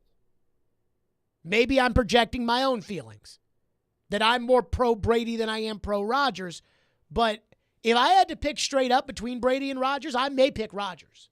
But because the compensation, the draft pick, and the personality, that's where I lean more Brady. Bob is up next here on Stillman & Company. Thank you for calling. Thank you for waiting. What's up, Bob? Hey, Jared, how are you today? Good. Hey, real quick, on the Brady front, so let's just, for the time being, let's say Brady and Tannehill have the same qualities or efficiency for the quarterback. going into next year being 7-10, we're going to have very few primetime games. So not going to be very much extra money coming in. If we get Brady, how does that change our primetime lineup, and what kind of money does that bring to Amy wanting to get more money for the team? I mean, I'll answer that for you by 1,000%. I mean, you're not getting the days of Andrew Catalon and James Lofton are over if Tom Brady becomes the quarterback of the Tennessee Titans. You know what's funny is I was thinking about this yesterday before even the games happened. I don't think there is a single legitimate, interesting home game next year except for Cincinnati. Now, you never know going into the season who's going to be good and who's going to be bad. But if you look at the Titans' home opponents, and I think this is part of the reason why they're going to London this upcoming season, as opposed to maybe closer to when the stadium is built, is because the home schedule is not very appetizing. The home games for the Titans, of course, they've got the division games, and who cares about those? Houston, Indy, and Jacksonville, and I don't find any of those teams interesting, not even Jacksonville. Okay? Seattle at home, I don't think they're very interesting. The Chargers at home, nobody ever watches. Carolina at home, Atlanta, ew. The Ravens, if Lamar plays, that could be somewhat interesting. And then the Bengals are obviously legit. And they've got the quarterback, and people watch that. Now, that being said, if Tom Brady is the starting quarterback of the Tennessee Titans, that Bengals game, Sunday Night Football. That Ravens game, Monday Night Football. That Charger game, Sunday Night Football. Let's see who they play on the road. Cleveland, since Pittsburgh, that's probably Tony Romo if you've got Jim Nantz and Tony Romo if you've got Brady. New Orleans, Tampa Bay on the road. Brady returns to Tampa. Juicy. Miami, that's probably Monday Night Football. So you're probably going to max out on the 7 primetime games or whatever the number is. You probably max out if Brady's your quarterback. Now, how does that affect the money? I don't know. But here's one prediction I'm willing to make. Right now, I feel like I'm in the minority, right, of wanting Tom Brady to be the quarterback of the Titans. Would you agree with that? From the fans? Yes. I don't know. I feel a little bit more 50-50 this year, a little bit more. But I'd say, yeah, probably. I'd say that's fair. Do you want Tom Brady on the Titans? Compared to Tannehill? Yes. I would take Brady over Tannehill, yes. Okay. So, I mean, you all know me. I am gung-ho for the idea of getting Tom Brady on the Titans. 100%. But for all you boo-hooers out there, if the Titans were to sign Tom Brady, if there were to be on March 14th, if there were to be a nugget from Adam Schefter that the Titans are signing quarterback Tom Brady to a 2-year contract and they are trading quarterback Ryan Tannehill to the Washington Commanders for a 2024 second-round draft choice, I know everybody that day that's a Titan fan, oh, we got Tom Brady. Oh, yes, Brady. Oh, God, yes. I know it. And the season ticket sales and the jerseys, and it would be through the freaking roof if the Titans signed Tom Brady to be their quarterback. That is the one thing I know of you guys. I know how you guys think. That is what would happen. 615-737-1025. More of your phones on this, 615-737-1025. Plus, the one thing at the quarterback position that I am absolutely resigned to. We'll get to that next here on Stillman and Company. Hiller Plumbing, Heating, Cooling, and Electrical. You know I've been talking about Hiller now for almost 5 years. How crazy is that?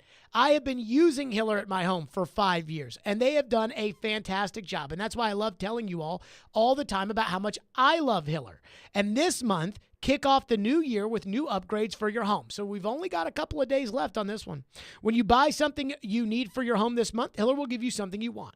Pick your prize, like a free 55-inch TV, an Apple iPad, a Solo Stove, or a Nintendo Switch when you purchase a new whole home generator or select new HVAC systems. Or Get a free 55-inch TV, a Nintendo Switch, or a Solo Stove when you upgrade to a new tankless water heater. There's no better time to take care of your necessary home replacements. Hiller's work is backed by the Happy You'll Be Your Services free guarantee, and Hiller is now offering convenient, quick online booking. So select the appointment time that works for you and get instant confirmation. These deals are only happening for a limited time, so make sure you call now. Hiller's techs are background and drug screened, and they'll make sure they leave your home better and cleaner than they found it. And I know that because I've been using Hiller for years. That's Hiller Plumbing, Heating, Cooling, and Electrical. Proud supporters of the Preds, the Vols, and Vandy. Hiller, call the Happy Face truck today. When you want all the Going in and the score. Blast the score. He risks one, they score. and don't forget the Oh, what a stop. Sliding across to make the save. Backhander, nice stop. when all you want is Smashville. We have you covered. Hear every Predators game right here. We are your home for Smashville. 102.5 and 106.3 The Game and the Game Nashville app. Want an inexperienced surgeon? Okay, nurse. I'm ready for the scalpel. How about an inexperienced airline pilot? Ladies and gentlemen, this is your captain, and I'm terrified. Experience matters, and we have it. Regal Realty Group is experienced to help you from contract to close. They know the area, understand financing, and have up-to-date property listings and comparisons. Oh, and lots of experience. Regal Realty Group, 1-833-OUTKICK. When Smashville wants to rock.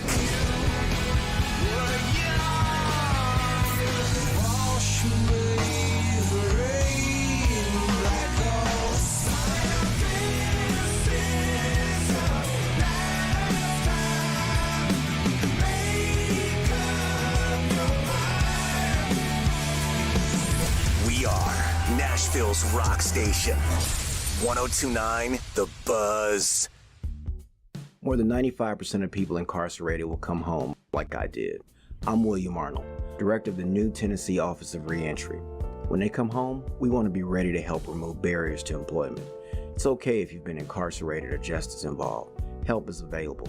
Go to tnworkready.com or visit your local American Job Center. Brought to you by the Tennessee Department of Labor and Workforce Development, the Tennessee Association of Broadcasters, and this station. tnworkready.com. Hey guys, Jeremy here, General Manager at Blend Bar with Davidoff Cigars. We are the go-to spot in Nashville for the best old-fashioned, a nice relaxing cigar, and lots of high-end spirits and wine. Our cigars not your thing? No problem. We have the best ventilation system in the industry that provides a fresh, clean atmosphere for you and your friends. We are here to provide you a trendy, upscale experience in the heart of downtown. Check us out at 508 Church Street. Blend Bar with Davidoff Cigars. Luxury redefined.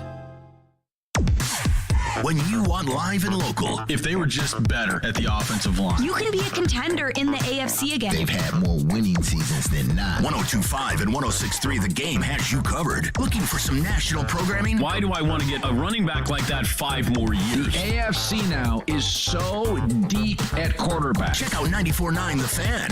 Nashville's home for all things sports is 102.5 and 106.3 The Game and 94.9 The Fan.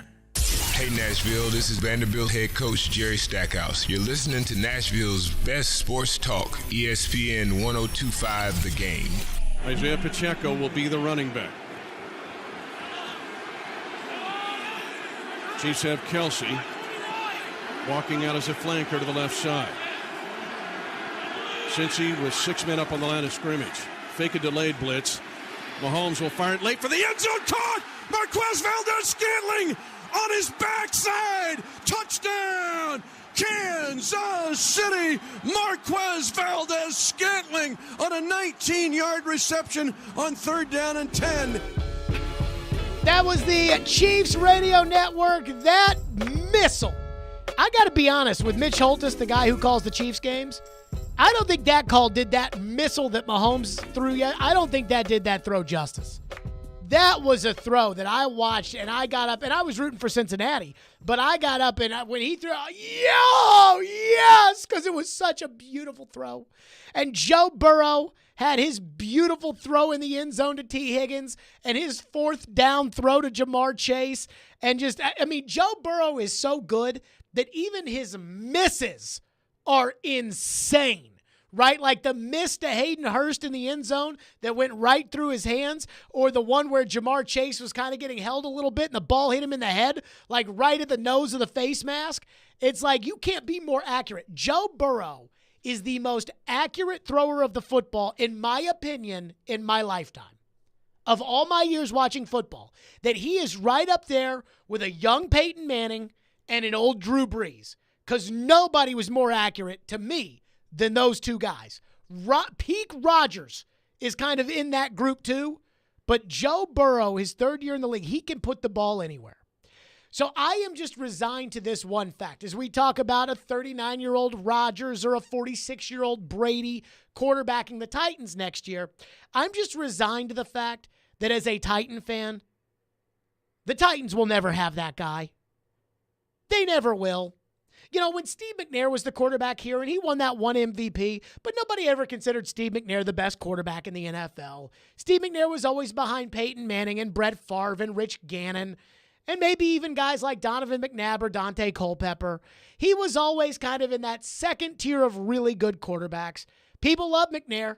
He played his butt off. He was a great competitor. He was as physical as any quarterback in the league, and he would play through any ailment. But he wasn't what they would consider to be the upper echelon of quarterback during his career. The Titans have never had that. And they're never going to.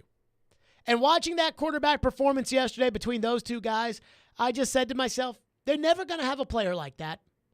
They never will. The Titans are never bad enough to pick consistently at the top. And I think that you have to be a bad franchise. And I don't think the Titans are a bad franchise. I think you have to be a bad franchise like Cleveland in order to constantly get to pick up at the front. And you have to get it a couple of times before you get it right. Cincinnati, this was not the first time Cincinnati picked up at the front. Cincinnati picked Akili Smith. Cincinnati picked Carson Palmer. And Carson Palmer was a good quarterback, but he wasn't Joe Burrow. But when you pick up at the front as much as they do, you're more likely to pick up at the front the 1 year that next transcendent player exists.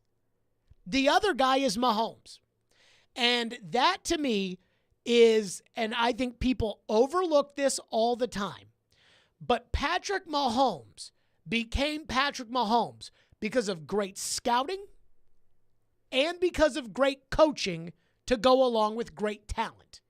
So when Patrick Mahomes was picked, Andy Reid said the day they picked him, Alex Smith is still our quarterback, and Patrick's going to take some time. And the fans didn't want to hear that. And most people didn't even know who Patrick Mahomes was when they picked him 10th overall. Mitchell Trubisky went 2nd overall in that draft. But Andy Reid knew.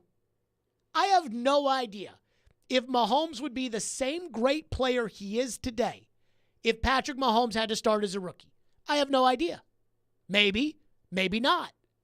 But because Mahomes had the off year and he learned from Alex Smith and he was coached by Andy Reid, they were able to harness all that talent into the bottle, and they were able to brew it perfectly and then unleash it on the football world. And they've never missed the AFC Championship game since they decided to do that. Well, I love Mike Vrabel, but he is not the offensive guru that Andy Reid is. And Mike Vrabel's never going to know how to develop a quarterback like Andy Reid does. So you're never going to have that guy. You guys forget about this, and it's hard not to, but Marcus Mariota's first start as a quarterback in the NFL is the greatest rookie performance in their first game of all time. Mariota was something like 14 for 18 for 275 and 4 touchdowns against Tampa Bay as a rookie in his first game. And I remember that was actually the first ever Real Titans Monday program that I ever hosted. Ken Wisenhunt was the coach. I was on the air on this station from 9 to noon. I worked with a fine gentleman by the name of Tom Callahan. And I remember doing that show and talking about how, why not us? Why not us get that next great quarterback? The Manning, the Brady, the Rodgers, whomever, the great quarterback, the Breeze, the Roethlisberger. Why not? It's time for the Titans to have one of those guys. And now I just am kind of resigned to the fact after watching those guys yesterday, you're never going to have one of those guys. Not that you shouldn't look, you should. But you're never going to have one of those guys. I have no idea if any of the guys in this draft are going to become that guy. I think Bryce Young has the potential, but he's little. And that makes me nervous. I don't think the other two do. I also have never developed quarterbacks. I've never scouted quarterbacks. I've never evaluated quarterbacks. And I've never picked quarterbacks. So maybe I'm wrong, and all these draft gurus that love Will Levis, maybe they're right. But I just know in my heart, watching those guys play quarterback, the path for the Titans to get to the Super Bowl is the other two teams. I heard Joe say that this morning, and he's right. It's Philadelphia, it's San Francisco. Jalen Hurts didn't do jack yesterday. Now, they didn't ask him to do anything, but Jalen Hurts didn't have to do anything. Jalen Hurts is not an elite quarterback, and I believe that he's never going to be an elite quarterback. And they're in the Super Bowl, and they might win the Super Bowl. But you got to have a great team in order to do that. The Bengals are not a great team.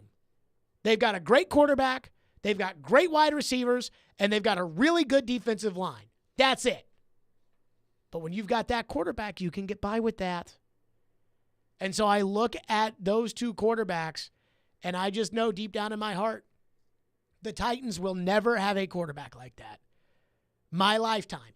I do not expect the Titans to get that guy. And if they get that guy, could you imagine if the Titans had a Patrick Mahomes? But then they'd have to be able to coach him. And that's the other part about this too, is, again, I like Vrabel, and I think Vrabel would have coached a lot better than those coaches yesterday, because I thought those coaches did some dumb stuff. But if you're Vrabel and you have this great young quarterback, you're going to keep running through offensive coordinators because they're going to keep getting new jobs. Whereas Andy Reid runs that offense, so he doesn't have to worry if Chicago hires Matt Nagy, or if somebody hires Doug Peterson, or if somebody eventually hires Eric Bieniemy. But I just know the Titans are not going to get one of those guys. I promised phones were to them next. 615-737-1025 is our phone number, 615-737-1025. Gosh, Mahomes was awesome yesterday. Burrow was awesome too. I just love them both. 615-737-1025, Stillman & Company. Right here. Hey, let me tell you about TriStar Moving. Those are my official movers. I absolutely love TriStar Moving. I moved with TriStar over 2 years ago, and it was the best moving experience I've ever had. So I always tell people this about moving. If you're going to do it, get a bid from TriStar. Moving is expensive. And so when you go through the process of moving, get multiple bids. Get a bid from TriStar. You'll get to work with their awesome sales staff, and you'll see what they're really about. I know what they're about. Their owners, Garrett and Robert, they're my friends. They're local Nashville guys just like me and you, and they want to take good care of their community. So if you're looking to move, give them a call and get a bid. 615-640-1219, or visit their website at nashvillemoving.org/radio. That's 615-640-1219, and you'll get 10% off, which is a lot of money when you're moving, because moving's expensive. NashvilleMoving.org/radio. Tell them Jared Stillman sent you for 10% off your entire move. That's TriStar Moving, my official movers. Every Wednesday at noon. That fits the mentality of what they're going to do. Outkick 360's Jonathan Hutton joins Caroline, Willie, and D-Mace to talk all things Titans and NFL. Much more creative in how you go about calling certain plays. He's got opinions and insights on the two-tone blue. That doesn't mean that you can't have great or don't need great quarterback play. Catch Hutton every Wednesday at noon on 102.5 and 106.3 The Game and the Game Nashville app. You can track through the savannas of Africa. Wait on the magic moment on the Great Plains of North America. Or find the thrills of Patagonia. You can book your dream hunt at the SEI Convention, coming to Nashville for the very first time. Come find your adventure February 22nd through February 25th. It's the ultimate sportsman's market, a place for every hunter. And this year, it's happening Music City style, with special performances by Lee Brice, Big and Rich, The Frontman with Gretchen Wilson, and of course, Leonard Skinner. It's a celebration of the outdoor lifestyle. February 22nd through February 25th. Come find your adventure. Just log on to safariclub.org. One more time, that's safariclub.org. This convention will sell out, so reserve your spot today. Come find your adventure.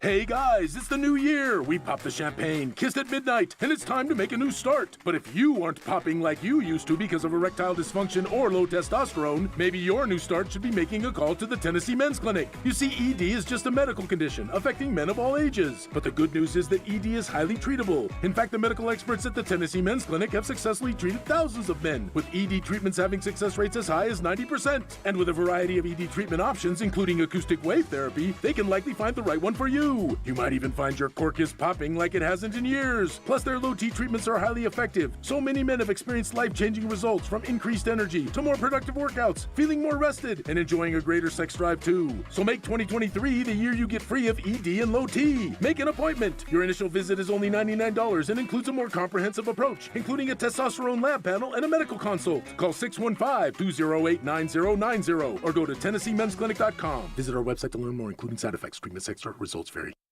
Bar Lines in the Omni Nashville Hotel. Hey Nashville, it's Chef Phillip at Bar Lines at the Omni Hotel. Come try our new hot dog burn ends. Nathan's all beef hot dogs smoked over pecan wood, tossed in honey sriracha barbecue, topped with a cool crema and crisp spring onions. One of my favorites. Attending an event downtown? Dine at Bar Lines in the Omni Nashville Hotel.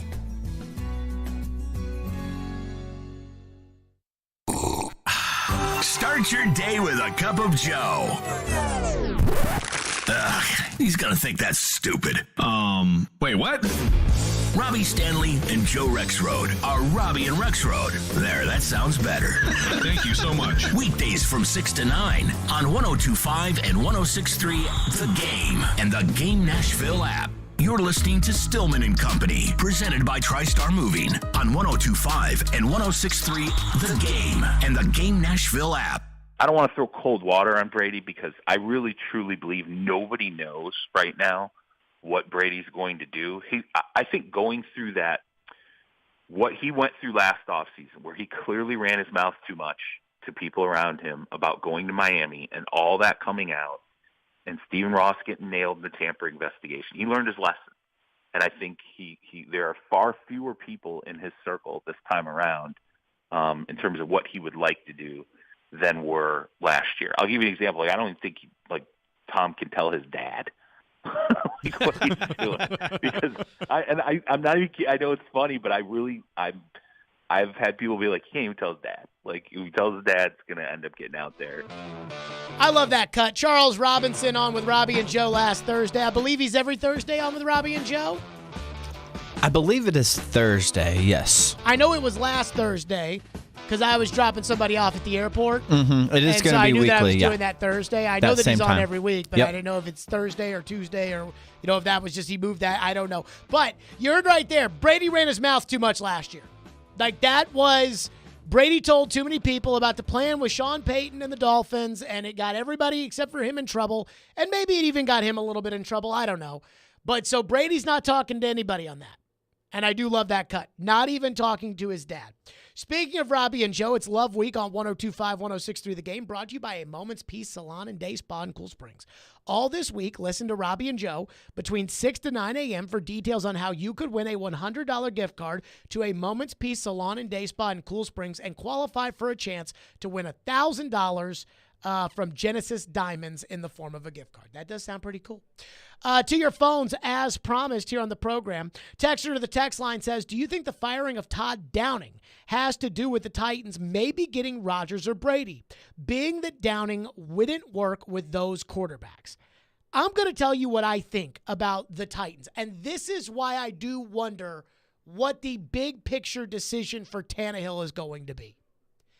Everybody that you could blame for what happened last season has been fired. The Titans had the worst pass defense in the NFL. Now, I think there's a lot of factors that go into that.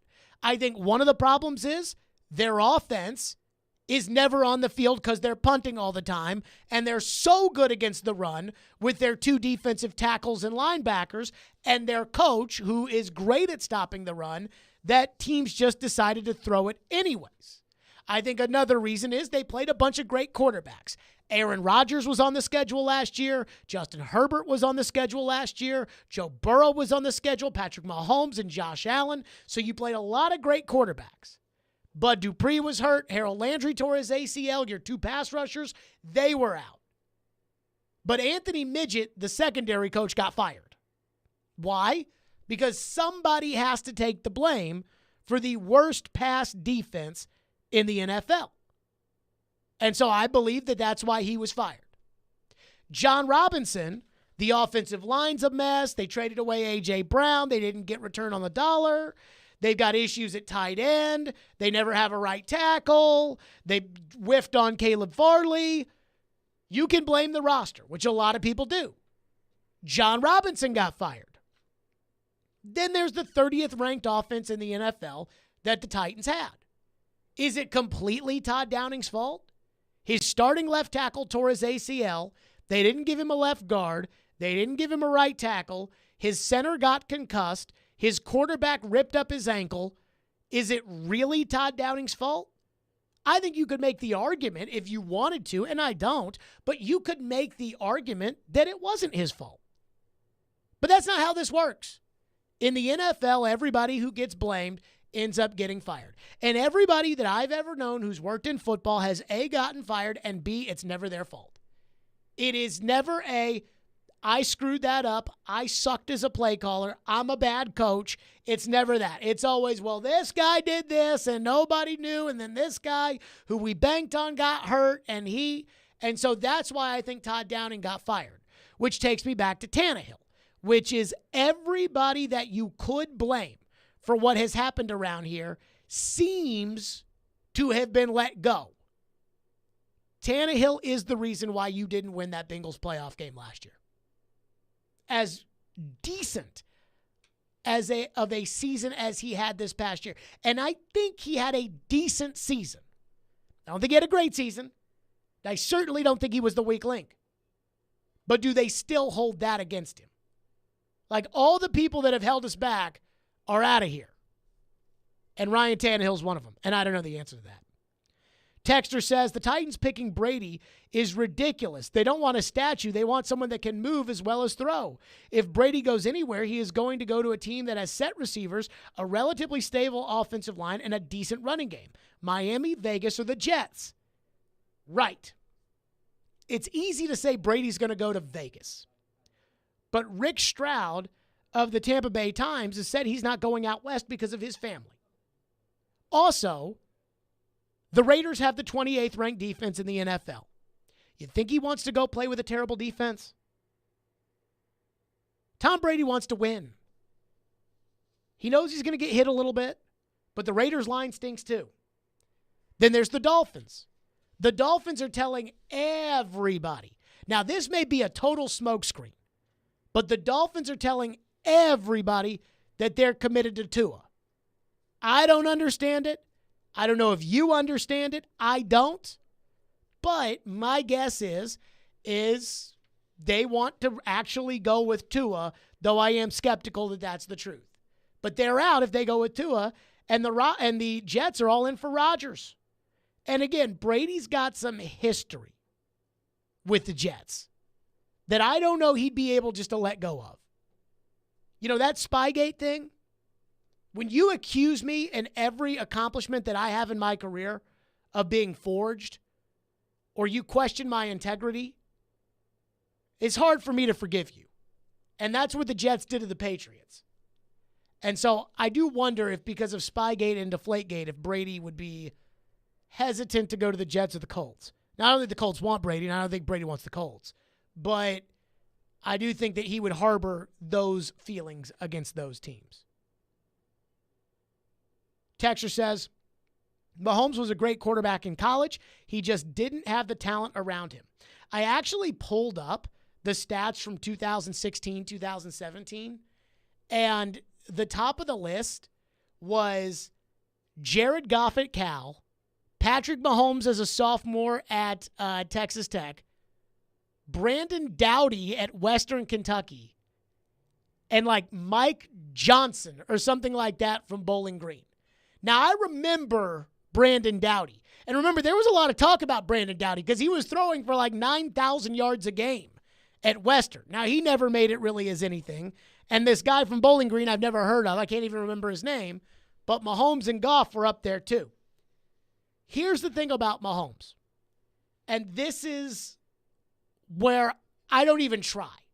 You know, TD is watching. TD has sent me videos that are very clearly of TD in a film room watching tape. Like, he is watching the coach's tape of these college players and analyzing guards and safeties. And that's why, you know, that's one of the many reasons why TD is so good at what he does. I can't do that. That's not, I can't, I mean, you know, we're covering the Predators. We got 4 hours to fill every day. You know, it's always, I can't just sit there and watch that stuff. I have no idea. Outside of the good teams and the SEC teams, I have no idea who's good. I don't watch Pac-12 football. Do you watch Pac-12 football? Nope. So, I mean, I have no idea. That's why you have area scouts. That's why they do what they do. Now, this text comes from Tim in Spring Hill, and this does worry about me. He says, and I hate it because I can tell he just copied and pasted what he sent to Robbie and Joe. But he said, as a lifelong Niners fan with a rookie quarterback, they exceeded expectations when Purdy got hurt. It was actually a blessing because then he could not be blamed for the loss. San Francisco needs to let Jimmy G walk as a free agent. They can trade Trey Lance to the Titans for 11 and bring in Brady for next season. Then they would have an excellent chance to win the Super Bowl, and Purdy would get a year of learning with Brady. Let me say this. I am worried about the Niners. Even though I wasn't before, I am worried about the Niners and the Brady sweepstakes. Not that it was Purdy's fault that they lost yesterday, and I still think if you think he's the guy, and it sounds like they've told everybody that he's the guy, if he's the guy, then you roll with him. You don't sit him on the bench. But they did lose. And maybe that's what pushes Shanahan over the top to go get Brady. And if Shanahan calls Brady, even though Rick Stroud said he's probably not going to want to move out to the West, I think you lose. Really was a bummer seeing Purdy get hurt. It was a bummer. We got cheated. I mean, it would have been nice just to see how they could have really stacked up. Philly's looking pretty legit, but it would have been cool just to see how they would have been able to stack up. We got cheated by that injury of a good game. That was a bummer. And then we got cheated by the referees of a good game. So early in the game, you're just like, man, game's already in a wash.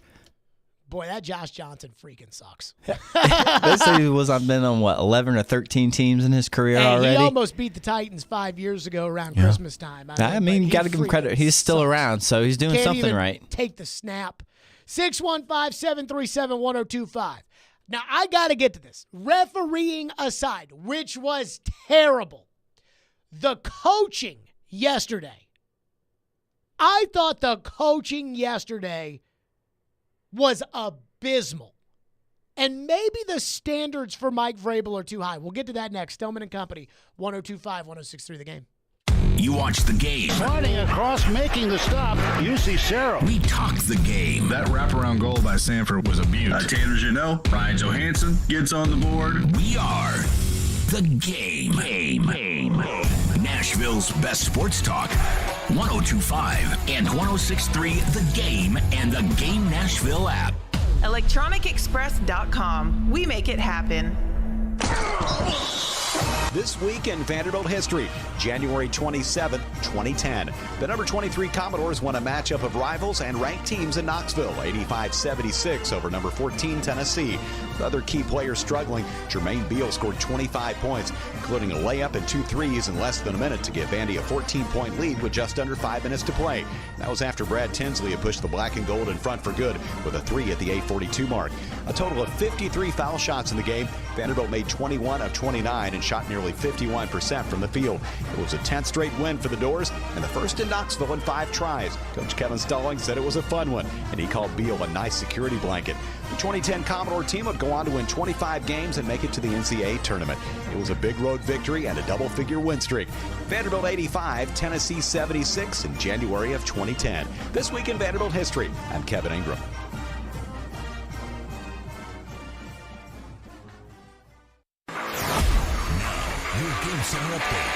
The Super Bowl matchup has been set. The Philadelphia Eagles will take on the Kansas City Chiefs in Super Bowl 57 on February 12th.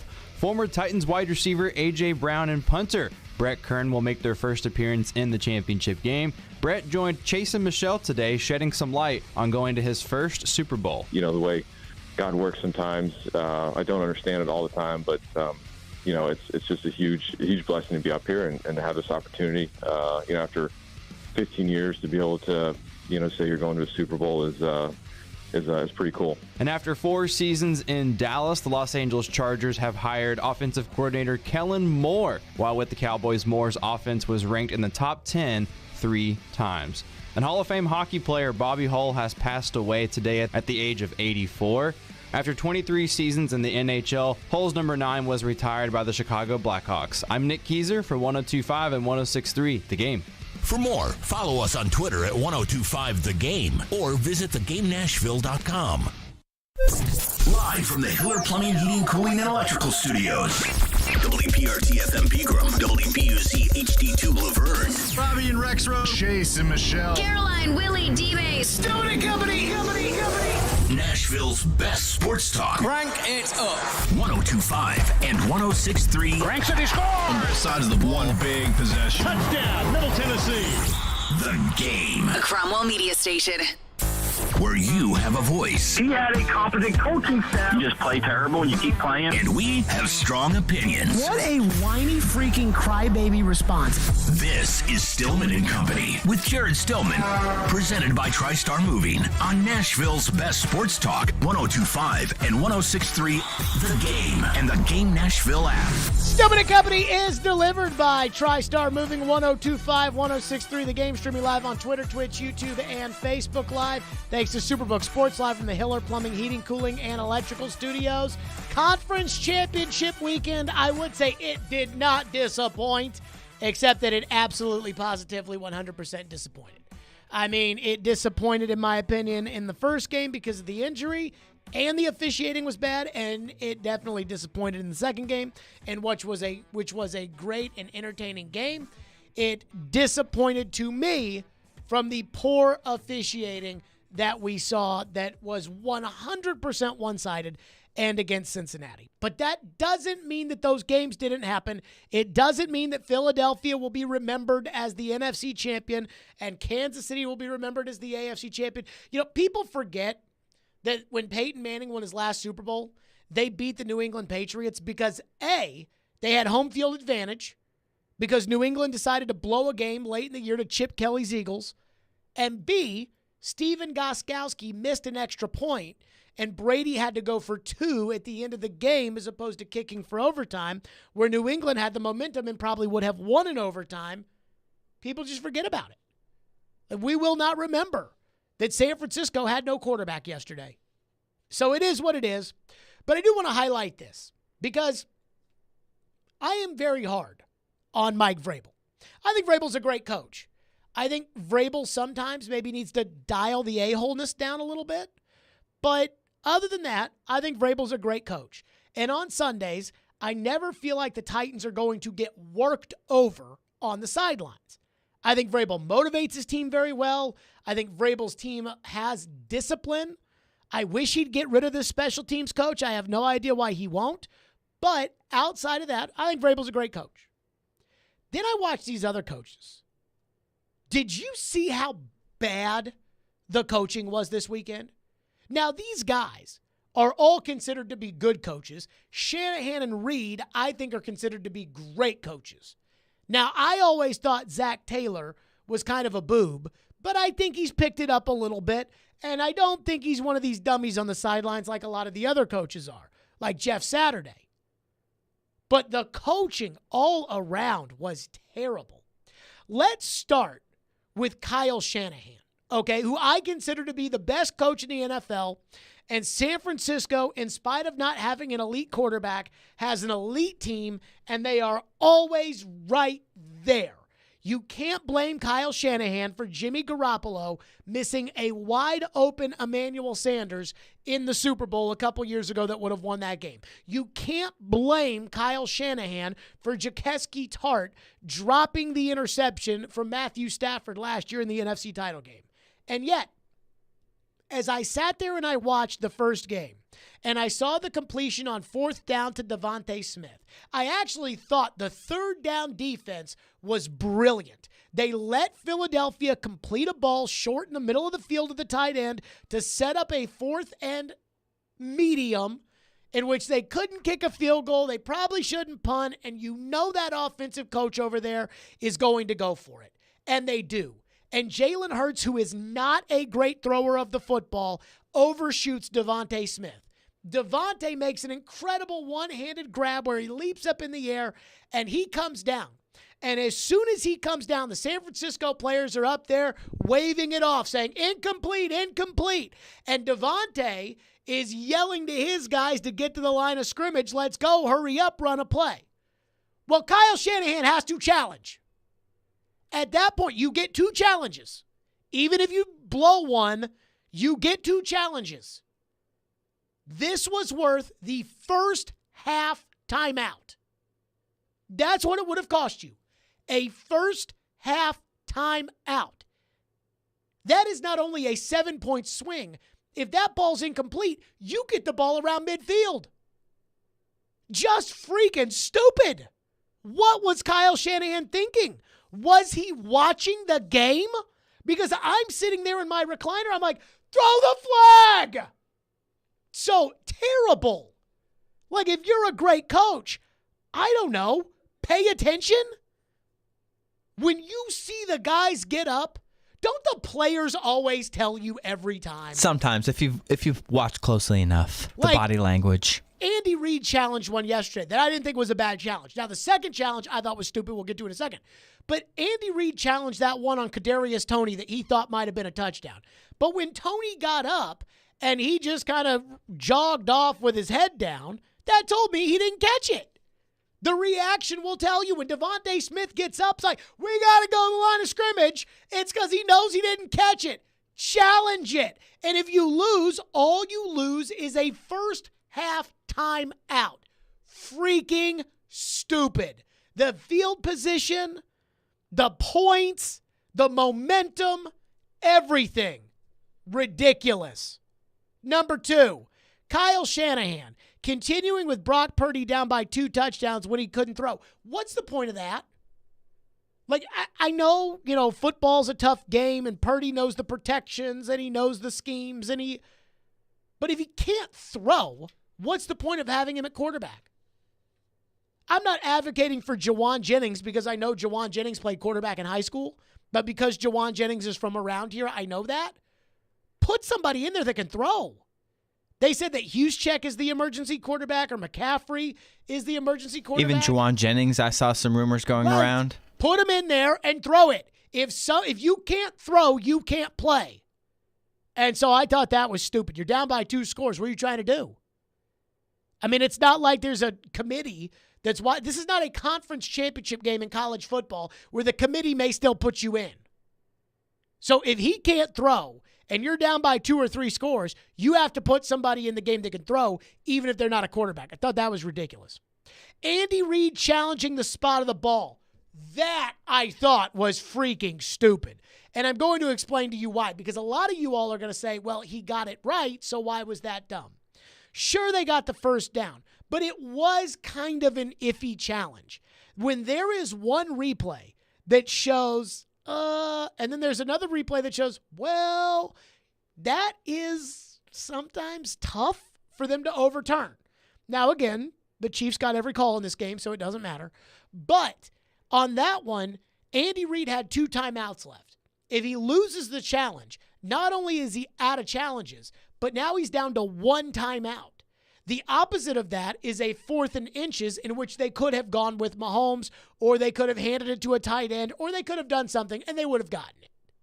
So he uses the second challenge, but he also lost the first challenge. So now, I believe this was early in the fourth quarter, Andy's out of challenges for the rest of the game. It's easy to look at it now and say, boy, obviously that worked out. But you have to think in your head, you're playing Joe Burrow. If they complete a ball on the sidelines with 2:13 to go in the game, and you've got no timeouts and you've got no challenges, you're screwed. So the fact that Andy Reid, on a spot of the ball that he could have lost, the fact that Andy Reid decided to challenge, I thought that was dumb. And then he was out of challenges the rest of the game. Just because it worked didn't mean it was smart. If you've ever played blackjack, you can hit with a 6. You can hit with a 14 against a 6 and draw a 7. It happens. Doesn't mean it's smart. I thought Zach Taylor screwed up by leaving too much time on the clock for Patrick Mahomes. When you're in that kind of game, and I'm talking about against the elite of the elites, and the ball is moving as quickly as it is, no matter what happens once they punt that ball to you, if you're Cincinnati, you have to make sure that Mahomes doesn't get it back. And if Mahomes is going to get it back, he better get it back at his own 13-yard line. He better not get it back with some room. And so what happened was they get the ball with 2:30 to go.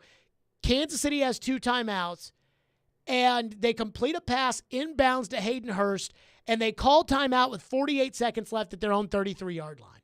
I thought that was a terrible decision.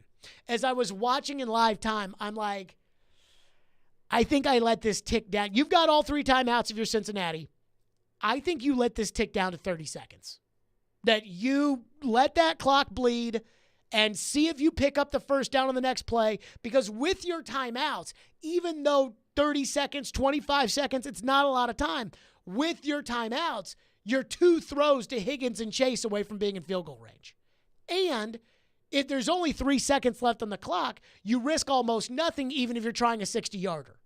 So my number one priority would not have been to save the clock to win it in regulation. It would have been keeping the ball out of Mahomes' hands. Now, Mahomes is different than other quarterbacks, so you have to coach that game differently. I thought that was a bad decision by Zach Taylor. What the hell was Lou Anarumo doing on that Travis Kelce touchdown? It's 4th down. They have no running game. It's 4th and 6. All their receivers are hurt, and he singles up Travis Kelce in the end zone. Stupid. I don't need anything more on that one. And then Nick Sirianni, the game kind of played out to where he didn't have to make any real decisions. He went for it on a 4th and inches deep in his own territory in a close game. They ended up getting it barely, but I wouldn't have done that. Not with a team that has no quarterback. I'm not giving them a short field. I thought that was kind of dumb too. So I thought the coaching yesterday, and again, it's not there. People are more worried about the officiating, and you should be. And the fact that San Francisco didn't have a quarterback, and Mahomes was awesome, and Burrow had some beautiful throws and everything else. But for these guys that are competing for the Super Bowl to coach as stupidly as they did yesterday, I could not get over it. I mean, what was Shanahan thinking when he didn't challenge that Devontae Smith catch? 615-737-1025 is our phone number, 615-737-1025. We will get to some of your phones on this. And also, there's only one way for me to describe how I felt about yesterday's game. The AFC one. We'll get to that next. Stillman and Company, 102.5, 106.3 The Game. The college football season never stops.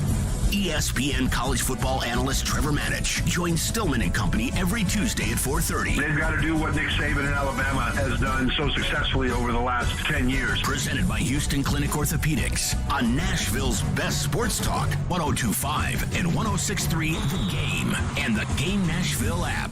Here's a Valentine's reminder from Genesis Diamonds. It's not just the thought that counts, it's the effort too. So let Genesis Diamonds turn your Valentine's Day gift into a grand romantic gesture with our Ultimate Valentine's Day package. Right now, when you spend just $99 or more at Genesis Diamonds, we'll give you gourmet chocolates, a bouquet from Jenny's Flowers, and a gift card toward a romantic dinner at STK Steakhouse. It's just one stop at Genesis Diamonds and you create a total romantic experience. You simply choose which ring, pair of earrings, or bracelet or sparkling pendant best matches your special someone, and we'll take care of the rest. And as always, we'll guarantee the best value price with no commission salespeople. The Ultimate Valentine's Day package. Jewelry, flowers, dinner, and candy from Genesis Diamonds. Sure does make it look like she's worth the extra effort. And that's the thought that really counts. Hurry in now because packages are limited. Genesis Diamonds in Green Hills and Cool Springs. The National Wild Turkey Federation is celebrating 50 years of conservation delivery during this year's convention and sports show, set for February 16th through 18th at Gaylord Opryland Resort and Convention Center in Nashville, Tennessee. Come celebrate the golden anniversary with members, volunteers, partners, and countless outdoor enthusiasts. You can expect the same great nightly events, quality entertainment in the watering hole, and the latest gear from more than 450 companies featured in their exhibit hall. For more info, go to nwtf.org. Finding great candidates to hire can be like, well, trying to find a needle in a haystack. Sure, you can post your job to some job board, but then all you can do is hope the right person comes along, which is why you should try ZipRecruiter for free at ZipRecruiter.com/radio.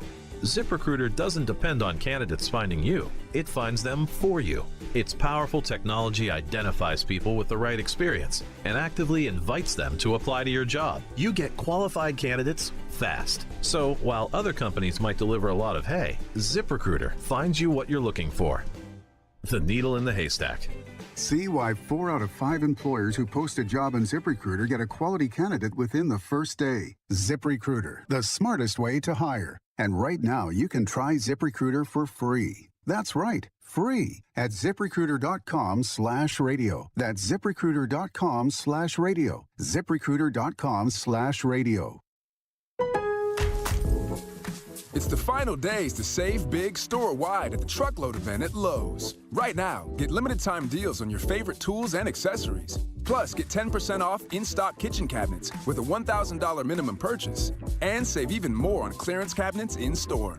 Hurry and shop the Truckload event in-store or online while you can. Must ask cashier to apply discount at time of purchase. Exclusions apply while supplies last. Selection varies by location. See Lowe's.com for details. Valid 1/26 through 2/8. We try to stay cool by being on social media. I'm with it. I'm hip. Follow us on Twitter at 1025thegame and on Instagram at 1025thegame Nashville. Hey! Oh yeah, and like us on Facebook too. Strong opinions and a strong personality on your drive home. This is Stillman and Company, presented by TriStar Moving on 1025 and 1063 The Game and the Game Nashville app. We don't like covering every conspiracy theory. We're an internet show, so that's where a lot of these things cook. 28,000 tweets last night, I think, within the first hour after the game. Hashtag NFL is rigged. NFL rigged is trending or whatever. And it's all because of how bad the officiating is. Schefter, your thoughts on this and how they can make it right? And is the NFL rigged, Schefty? And don't lie to us. Well, Pat, breaking. It's not rigged. No! Whoa! Put it on the ticker. Yeah, put it on there. Not rigged. Adam Schefter's reporting it's not rigged, okay? Adam Schefter on the Pat McAfee Show saying, hey, it is not rigged. That atrocity that we saw last night. How many tweets did McAfee say there? 28,000 tweets last night? It was trending all over. Now, you have to remember that about 50, 60 million people probably watched yesterday. And so when you get 50 or 60 million people watching something, 28,000 of 60 million is really not that much. But that was some horrendous officiating. I have never seen what we saw last night. And I have no dog in this fight. I have no skin in this game. I was rooting for Cincinnati, but I don't care. I don't care who wins. It's not like it's the Titans that are playing. And yet, after the game was over, I felt cheated. I felt cheated. last night after the game. You should have felt cheated too. We wanted to watch a good football game. We wanted to watch the two best quarterbacks in the NFL go at it. We wanted to watch the heavyweight fight, mano a mano. And instead, we got do-over downs and missed blocking the backs on a punt return and intentional grounding with a running back right there in the area and non-roughing the passer calls, and then a late hit out of bounds call that decided the game. I felt cheated. You should feel cheated. We love football, and we should watch the same football that we're used to watching. And to be completely honest with you, I felt like I watched the 2019 Rams-Saints game all over again, except that was one play in the game with the incompetence of one or two referees that were standing right there when it happened, and they were soft and they didn't throw the flag. This was a whole crew. I mean, the officiating in the first game was embarrassing. Now, it didn't decide anything because San Francisco with no quarterback, I mean, they were never going to win that game. But what we saw here, that was embarrassing. I was embarrassed by what we saw. I mean, that was terrible. Just freaking terrible. Oh, it was awful. And you should feel cheated. And I am glad. Bravo, Mike Greenberg and Stephen A. Smith and everybody else who works for league networks, where the league network says, hey, don't do anything to make us mad. And next thing you know, they're going to take away games or they're going to make your games bad or whatever. And even they're saying that officiating was terrible. I saw Schefter did say on McAfee that the league knows they need to do something about the officiating. I don't really know what they can do or what they're going to do, or I don't know. But what we saw, I don't think the league is fixed. But the fact that I have to say that I don't think it, with just thinking in my head a little bit that, well, maybe there's a chance, there's so much money involved. I mean, FIFA is the most corrupt organization maybe in the world. Why would we not think that something about FIFA is fixed?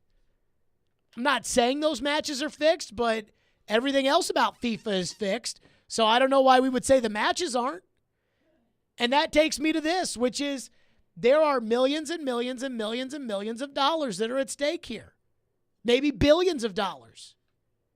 And we know that it would be a better TV matchup and that advertisers would spend more money, and so the networks would pay more and would be happier to see Trevor Lawrence versus Justin Herbert in the playoffs than they would be to see Josh Dobbs versus Justin Herbert in the playoffs. So when I see a pass from Josh Dobbs ruled a fumble because the ball was moving out of the hand before the arm went forward, and then 2 weeks later, I see the exact same thing happen from Josh Allen, and they don't say anything about it, well, then I know. It's hard for me to say the NFL, it's not on the up and up. I watched a Netflix documentary called Operation Flagrant Foul. I feel like I've earned enough here to be able to talk about the one thing I watched on TV, because I hate people that waste sports radio time talking about what they watched on TV, but I think this plays into it. I watched Operation Flagrant Foul on TV on Netflix, and it is kind of like the inside story, the documentary on the Tim Donaghy scandal from the NBA. And the thing about Donaghy and that scandal was there was kind of a belief that the NBA was in on it. And I don't completely trust the NBA. The NBA loses money if they don't have enough playoff games. The salary cap went down one year because the Warriors just went right through the entire playoffs to the championship, and they didn't give the TV partners enough games, so they had to give some money back. And nobody likes to give any money back. And so, the referees know in the NBA we'd like this series to go 6 or 7. And I never thought the NFL could do that. I always thought the NFL was above that, and I still do. But when I see the Josh Dobbs call and then I see the Josh Allen call, I think to myself, is it? And when I watched last night, I think, is it? Because that officiating was just so bad. I mean, and it was so one-sided. Phone lines are driven by WilsonCountyHyundai.com. Texter into the text line says, you've turned into the boo-hoo bad ref crew. I think most of America felt that way about the officiating. So I don't think you can put that one on me. I don't think you can say that, oh, Jared's just over here crying about the refs. A buddy of mine that I used to work with in Louisville does the midday show in Kansas City. Great guy by the name of Jason Anderson. His Twitter feed last night was, oh, boo-hoo, Cincinnati and all the crying, and you guys talked all that, and you can't take your loss like a man. And I'm like, I mean, the officiating was bullcrap. It was bullcrap. I think we should all be able to admit it. And again, I don't care who wins. I really don't. I have no beef with Kansas City. I like Mahomes and Andy Reid just fine. But I thought that Cincinnati got jobbed. Mike's up next. What's up, Mike? Hey, Jared, how are you? Good. Go ahead. I just wanted to mention if you think that the NFL would ever consider getting some younger refs in, and that if you think that the cold weather has any influence on these older refs and their play call, or not calling or making bad calls, their reaction speed. But I think Torbert, is slow. Is Torbert an old guy? Not really, no. You know what I mean? Like, it's not like they had freaking Bernie Kukar out there. Thank you for your call, Mike. It's not like they had old man Bernie Kukar out there reffing, or Walt Anderson or Walt Coleman, or these guys who look like, they got 2 or 3 more years left in them, not refereeing, but 2 or 3 more years, period. Torbert doesn't look like an old man.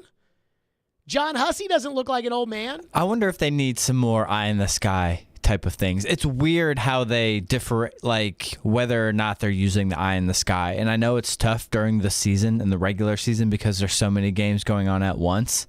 But in the playoffs, I feel like maybe they could do some more of that to get it quicker and more accurate. I'm not sure. Don't you think they did that, though, when they called Mahomes down on the sack and they called it an incomplete pass, and then they got together and they were Some of them, they are definitely doing that. After a discussion on he the was field, down. We decided that he was down by contact at the 32-yard line. It'll bring up 3rd down. And it's like, no, somebody in the replay booth saw it, and they buzzed in there to those guys in their little headsets, and Gene probably heard it, and they said, hey, he was down on the play. We don't need to waste everybody's time going to review. Mm-hmm. Oh, can I talk about one thing that just gets up my keister about these TV broadcasts and replays and everything else? Like, I get that, commercials pay the bills. Like, commercials pay our bills. Commercials pay their bills. I get it.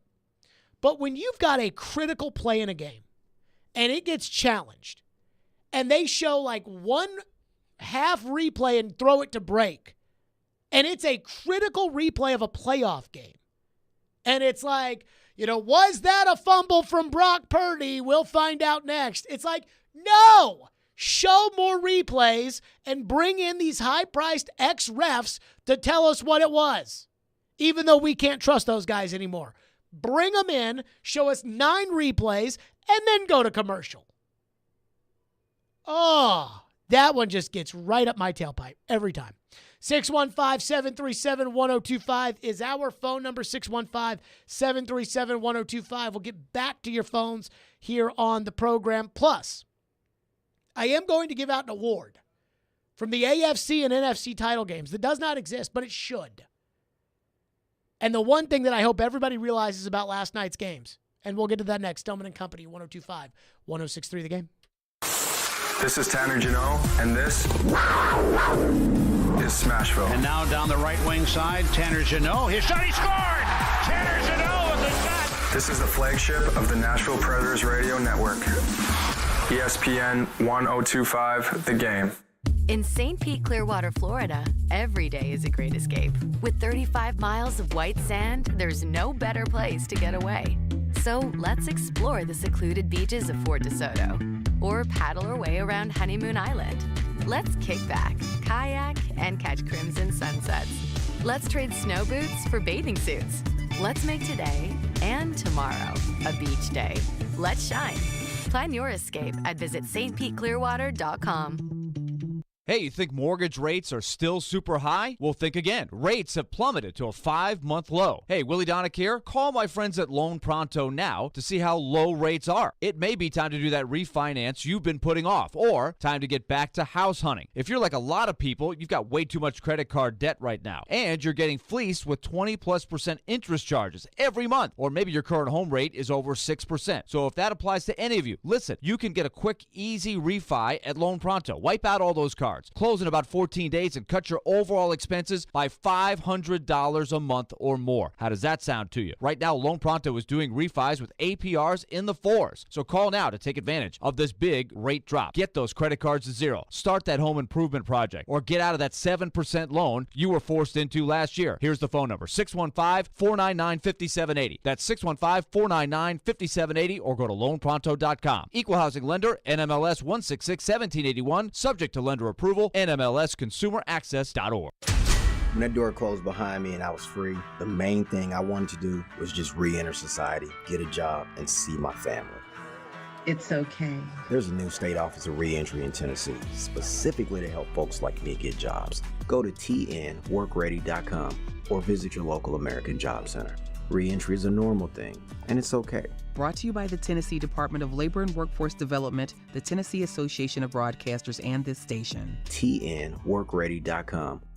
102.5 and 106.3, The Game is live and local. And now, let's meet the starting lineups. Robbie and Rex Road 6 to 9. You are talking about a team that's building a roster. Chase and Michelle 9 to 11. He's still under contract. It's not always X's and O's. Caroline, Willie, and D Mace 11 to 2. Trades, free agents. Let's get it going. I think this is a good hire. And Stillman and Company 2 to 6. I can give you one of the best coaches in the league. And don't forget, we're your home for all things Nashville. He scored!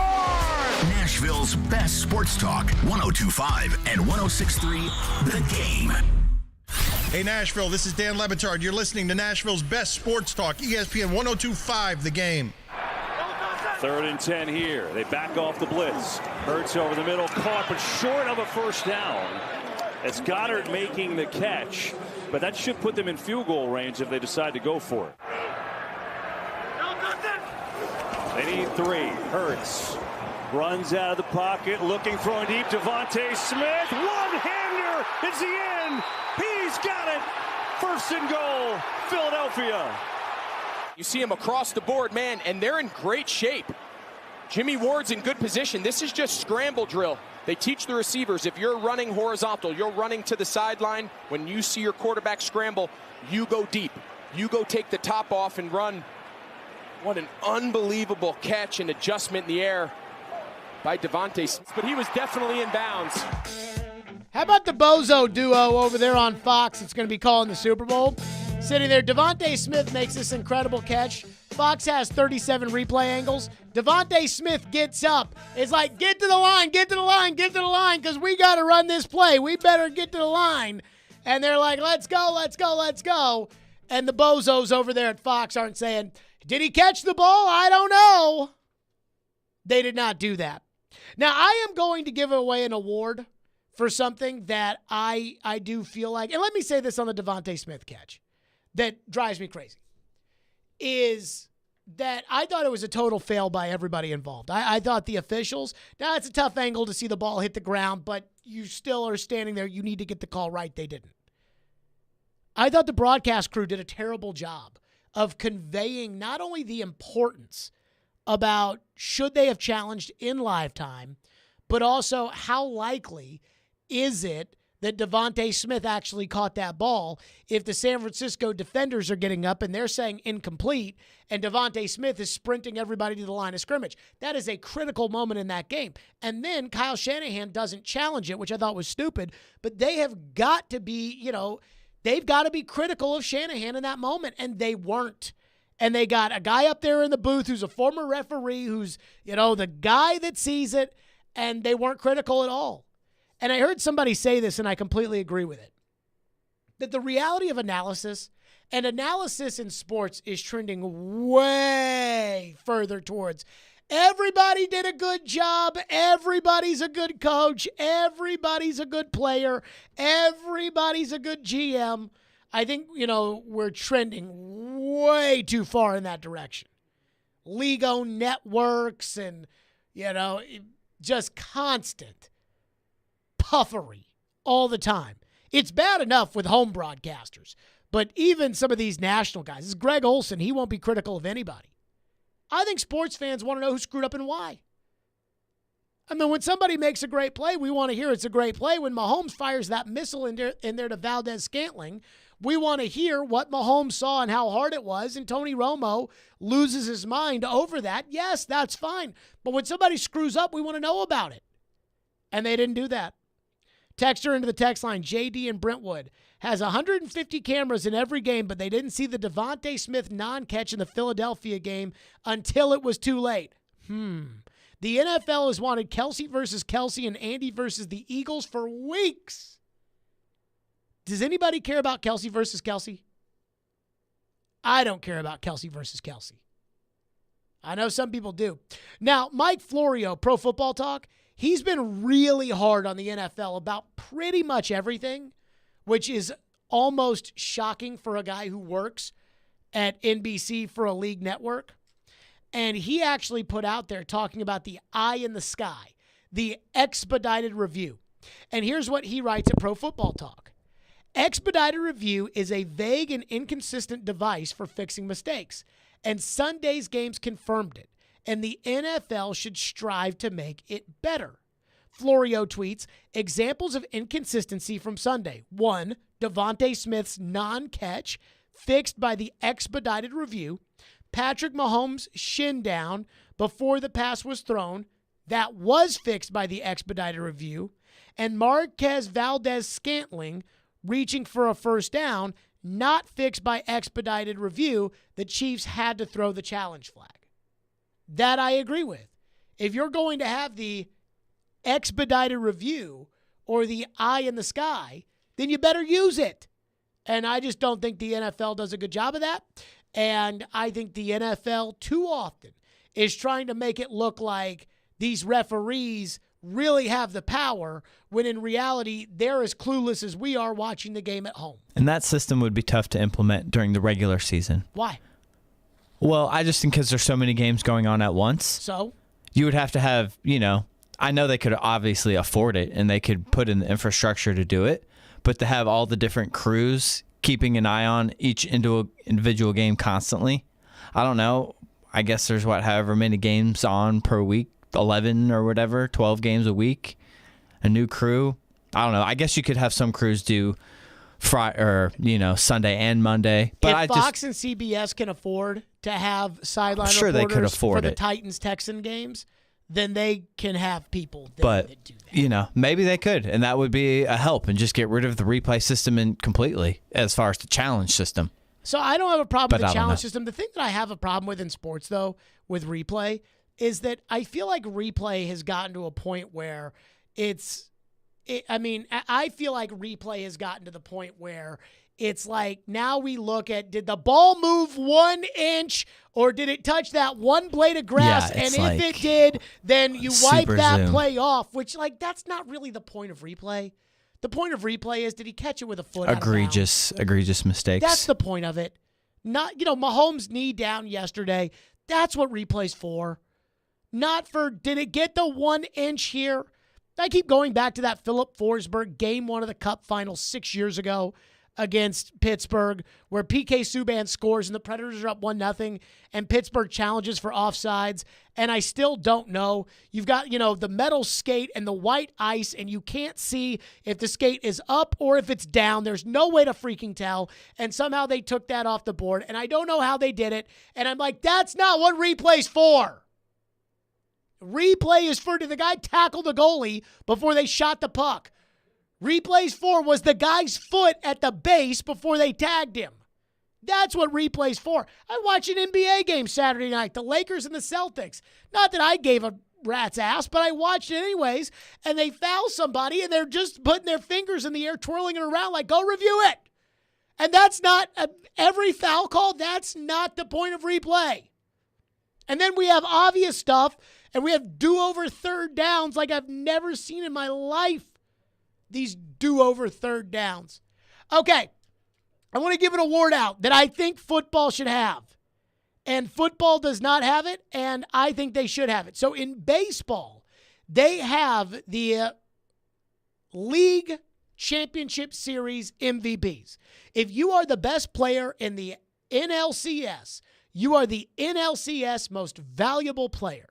Now, there is no such thing as an AFC most valuable player or an NFC championship game most valuable player. There is obviously the Super Bowl most valuable player, but there's no AFC, NFC championship game most valuable players. I think they should have the award because I think the two guys that should have won it yesterday, now Mahomes would have won it if they did have that award, but Chris Jones was the reason why Kansas City won that game. Now, the other one that I think is infinitely more important, Hassan Reddick is the reason why the Philadelphia Eagles dominated yesterday's NFC championship game. Not only did he tear Brock Purdy's UCL, which is going to have Brock Purdy out until training camp, but he forced the fumble. He was in the backfield on almost every play. I mean, the truth is, Brock Purdy was absolutely terrorized by Hassan Reddick. And then when Josh Johnson went in the game, he was terrorized by Hassan Reddick. I hear people talk today about yesterday being some sort of revelation for Jalen Hurts or some sort of proof in the pudding that Jalen Hurts is the man. And I'm like, Jalen Hurts threw for 121 yards. Jalen Hurts didn't do anything yesterday. Now, I'll give you that Jalen Hurts hasn't cost his team anything, like Ryan Tannehill did when he threw 3 interceptions against the Bengals last year. But stop acting like Jalen Hurts is an elite quarterback. He's not. I got into an argument about this yesterday with somebody, and they said to me after the Eagles won, they said, look, you don't think Jalen Hurts is elite now? I said, no. Jalen Hurts is not elite. He's got 2 great receivers. He's got an awesome tight end. He's got a great running game. He's got a good scheme. He's got an incredible defense. What does Jalen Hurts do? Jalen Hurts just doesn't turn the ball over, and he runs it. But he's not an elite quarterback. I said, watch the next game. You'll see elite quarterback play. Jalen Hurts has a wide-open touchdown to Devontae Smith, and he misses him by 5 yards. That's not elite. When Joe Burrow misses, he hits a guy in the helmet. So we got to have the awards. The NFC Championship Game MVP, and it goes to Hassan Reddick. And boy, I tell you, it hurts my heart that Hassan Reddick makes less money than Bud Dupree does. A free agent pickup by the Eagles. I believe it's a $45 million contract over 3 years. That's it. And Hassan Reddick is just terrorizing quarterbacks in the backfield. He's awesome. And he should be the MVP. And Chris Jones, I'll say this. Everybody talks about Chris Jones all season, training camp. Are they going to sign Chris Jones to a new deal? Is Chris Jones going to be healthy enough? Is Chris Jones? When Chris Jones plays in these big games, Chris Jones shows up. And you got to give him that. Now, Mahomes, what he did yesterday was special too. But if I had the vote and I was doing an MVP for each game, Hassan Reddick, that one's not even close. Hassan Reddick for the Eagles, Chris Jones just over Mahomes for the AFC game. But it'd be very, very close. 615-737-1025 is our phone number. Speaking of Chris Jones, there's something about his game yesterday that really made me think about something the Titans don't get, even though all of you think that they do. We'll get to that next. Stillman and Company, 102.5, 106.3 The Game. Hey, Middle Tennessee, it's trivia time. You think you're pretty smart? Well, come on out Wednesday, February 1st to Boom Ba's East and test your trivia skills. Featuring Willie Donick as Trivia Master, all proceeds support STARS and the hope, health, and connection of young people in our community. Register your team of no more than 4 and let the competition begin. Go to starsnashville.org to officially sign up. That's starsnashville.org. See you February 1st at Boom Ba's East. Score amazing deals and get ready for the big game at Electronic Express. Come into any of our convenient locations and save big on 4K TVs from your favorite brands like Samsung, LG, Sony, TCL, Hisense, and more. Electronic Express has huge savings in every department. 4K TVs, computers, appliances, smart home, Bluetooth speakers, and more. Save up to 40% with up to 36 months free financing. Get big game ready in-store or online at electronicexpress.com. Electronic Express. We make it happen. Want to be the real hero this Valentine's? Genesis Diamonds makes it easy with the Total Romance Package. It's the jewelry, the flowers, the candy, and the dinner out. All the key ingredients for a memorable Valentine's celebration. Here's how it works.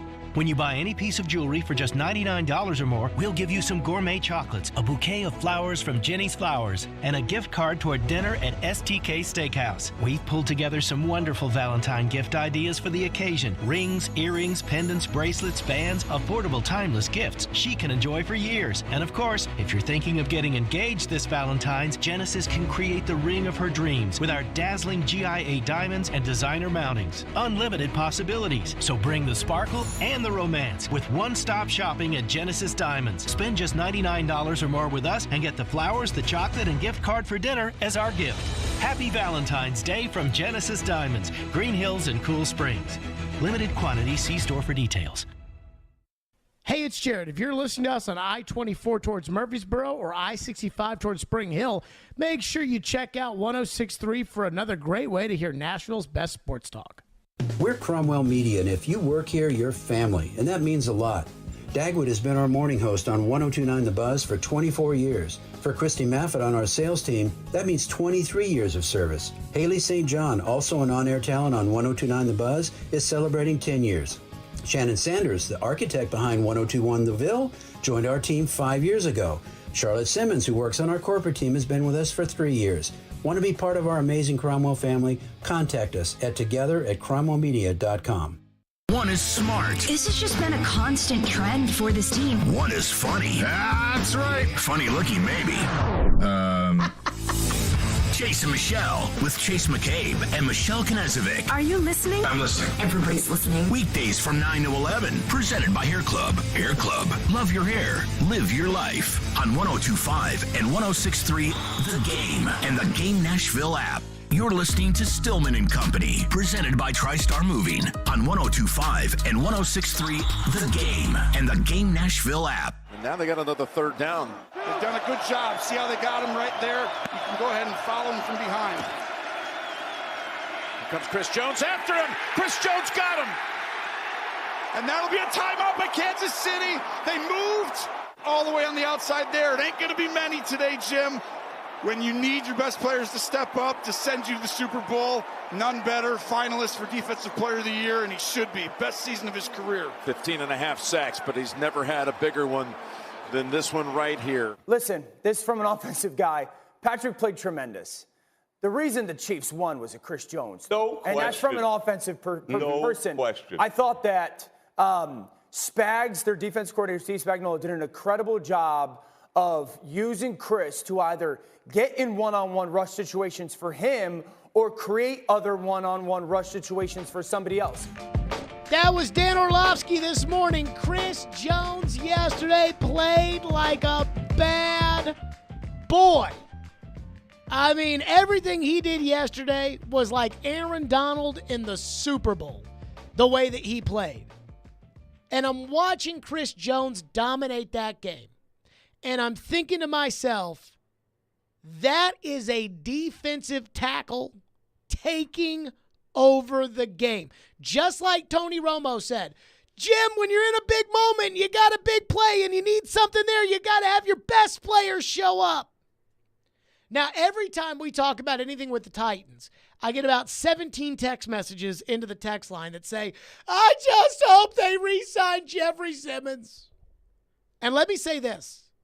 I like Jeffrey Simmons. And I think Jeffrey Simmons is a franchise defensive tackle. And I think the Titans are going to do whatever it takes to keep Jeffrey Simmons. But let me just be honest. If you want to get paid like Aaron Donald at $30 million a year, you need to play like Aaron Donald at $30 million a year. If you want to get paid like Chris Jones, now Chris Jones only makes $20 million. But if you want to get paid in that 22, 23, 24 range, then you need to play like Chris Jones. This past season, Chris Jones had 29 quarterback hits. Simmons had 14. Chris Jones had 15 and a half sacks. Simmons had 7.5. Simmons has got to start playing like it. Not showing us sometimes in big games that he can dominate like he did against the Rams on Sunday Night Football last year, but being more consistent when he dominates. What did Jeffrey Simmons do in the season finale against Jacksonville? 1 tackle. No quarterback hits, no sacks, no tackle for losses. And I know people will say things like, what do you expect him to do, Jared? He was hurt all season. He had a bad ankle. Patrick Mahomes had a bad ankle. Did you see how he played? Remember before the Titans played the Chiefs in the AFC Championship game? It was so long ago that honestly you all may forget, but it was an everyday thing about whether or not Chris Jones was going to play. He did, and he played well. Because that's what those guys do. That's what the elite of the elite do. Simmons is a really good player. He's elite. But he needs, for him to justify all the hype, he needs to play like that in these kind of games. Now, he did have 3 sacks last year in the playoff game against Cincinnati. And so I think it's there. But if you want to get paid like the high-end guys, you got to play like the high-end guys. And don't think it's an accident that when Mike Vrabel was asked about Simmons after the season, because there's a lot of talk about this new contract that's got to get worked out, Mike Vrabel made sure that you all know and that Jeffrey knows that he is under contract for next year. Why is it important to bring back a guy like Jeffrey Simmons? Well, Jeff's under contract, I think. So. But just in future with the negotiations, just what does he bring to this team? Oh, man, leadership, toughness, accountability, performance, just the every day coming to work with a great attitude. He plays through a lot of pain and discomfort. He played through a lot of things in his career here. So those are things that I value and appreciate in a player. I mean, it was almost like, I better not sour this at all. Let me just say a bunch of good things about him. But when it was, why is it important to bring back Jeffrey Simmons? He's under contract. We don't have to franchise him yet. He is under contract on the 5th-year option. And I know TD has said that Jeffrey Simmons isn't going to play under that number. The option to not play under a number like that is not as easy as you think. This is not 2007 as far as guys holding out. Simmons talked about holding out last year. It would have been an unmitigated disaster for him from a financial standpoint. The rules are not in favor of the players holding out. That's why nobody does it anymore. Sam is up next here on Jalen Hurts. Thank you for calling. What's up, Sam? Hey, how you guys doing tonight? Good. Go. All right, so here's my take. I heard on your show you guys said that he's not elite, and I just don't think that you can say that after the only 2 games that he missed, the Eagles got smacked. And then when he plays, he's, 15-1? And, yeah, he missed that deep ball to A.J. Brown, but that's because the 49ers defense was just completely zoned in on Hurts the whole game. So, yeah, the Eagles are good enough to go to their running game, to go to their defense, and to lean against other areas. But to call Jalen Hurts not elite, I think, is near blasphemous. Well, I don't think Jalen Hurts is elite because I don't think he's good enough to carry the team. And that is what elite is. And he can't do that. Thank you for your call. Jalen Hurts cannot carry his team. Remember when Mike Vrabel talked after the season last year and said, we need to be great around Tannehill? And then everybody brought that up all throughout the offseason about Vrabel says they need to be great about Tannehill. And then Vrabel clarified what he meant about the be great around Tannehill line at the combine when he said, I didn't mean it like we need to be great around Tannehill from the standpoint of we need to get good players around him. I meant we need to be great around him, like we need to block well, we need to tackle well, we need to catch the ball well, we need to run the ball well, we need our technique to be good, all those things. Bullcrap. Vrabel meant what he said at the time, just like when he says something on Sunday after a game that raises everybody's eyebrows, and then the next Monday he tries to walk it back. Vrabel knows they have to be great around Tannehill because Tannehill cannot carry the team. Jalen Hurts cannot carry the team. At least I'm not convinced Jalen Hurts can carry the team. Patrick Mahomes yesterday carried the team. In the second half, Travis Kelce was doubled, and all the receivers were hurt. And still, somehow, some way, by throwing the ball to Valdez-Scantling and Sky Moore and Kadarius Toney, who then got hurt, somehow, some way, Mahomes figured it out. You take a quarterback like Jalen Hurts, you get rid of his weapons, he stinks. Patrick Mahomes lost Tyreek Hill. Joe Burrow was bombing the ball all over the place the other day. He lost Tyler Boyd early in that game. He can still carry the team.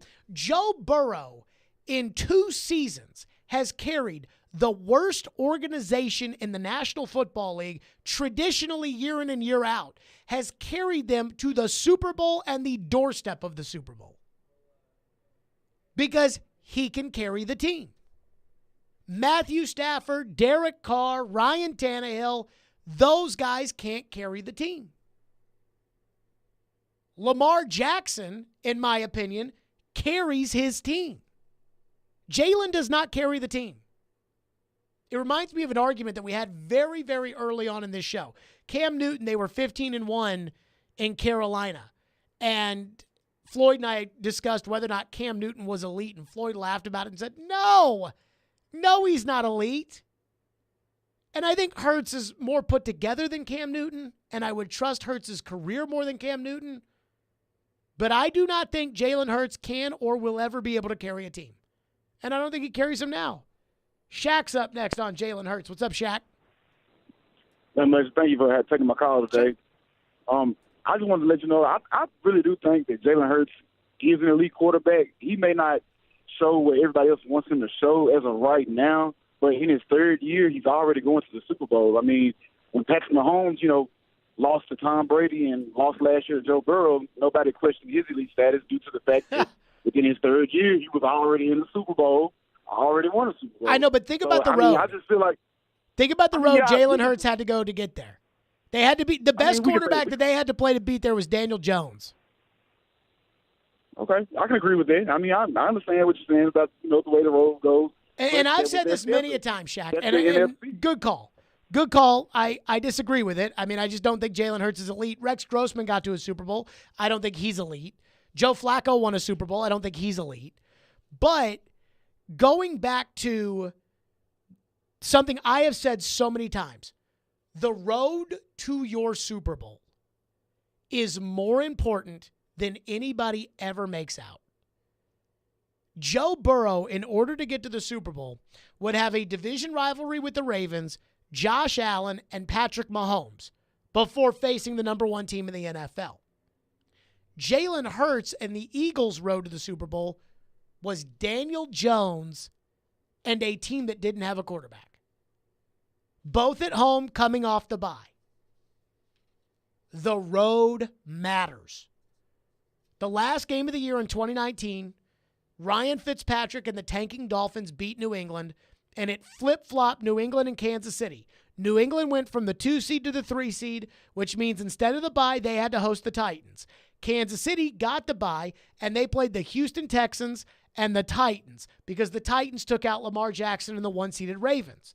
They also took out Tom Brady. Flip-flop it, and now Kansas City has to beat the Titans and then travel to Brady and Belichick and then probably go to Baltimore. Much harder. The road does matter. 615-737-1025 is our phone number, 615-737-1025. I just think anybody who thinks Jalen Hurts is elite is crazy. And I do appreciate those calls, and I do appreciate those callers, but I do think Jalen Hurts is not elite. I don't even think he's close to elite. I mean, come on now. Coming up next on the program, the latest on Tom Brady. We've got it. And I am skeptical of what this means. I'll explain. Stillman and Company, 102.5, 106.3 The Game. You love the game. Predators win it in overtime. Touchdown, Tennessee. We live the game. My quarterback needs me to step up. He can make a defense pay. We are 1, 2, 3, I think it was a good game. You had a couple of big plays. Roman Yossi scores. the game. Nashville's best sports talk, 102.5 and 106.3 The Game and the Game Nashville app. ElectronicExpress.com. We make it happen. If you missed the latest from Chase and Michelle. The two teams in the AFC Championship game, the top two teams in the AFC, Bengals and Chiefs. The Titans lost to the Chiefs by 3 points with Malik Willis at quarterback in Kansas City. It went to overtime, and they lost to the Bengals by 4 points here with Tannehill. And I was like, you know what? That's a good point. Yeah. Didn't even think about that.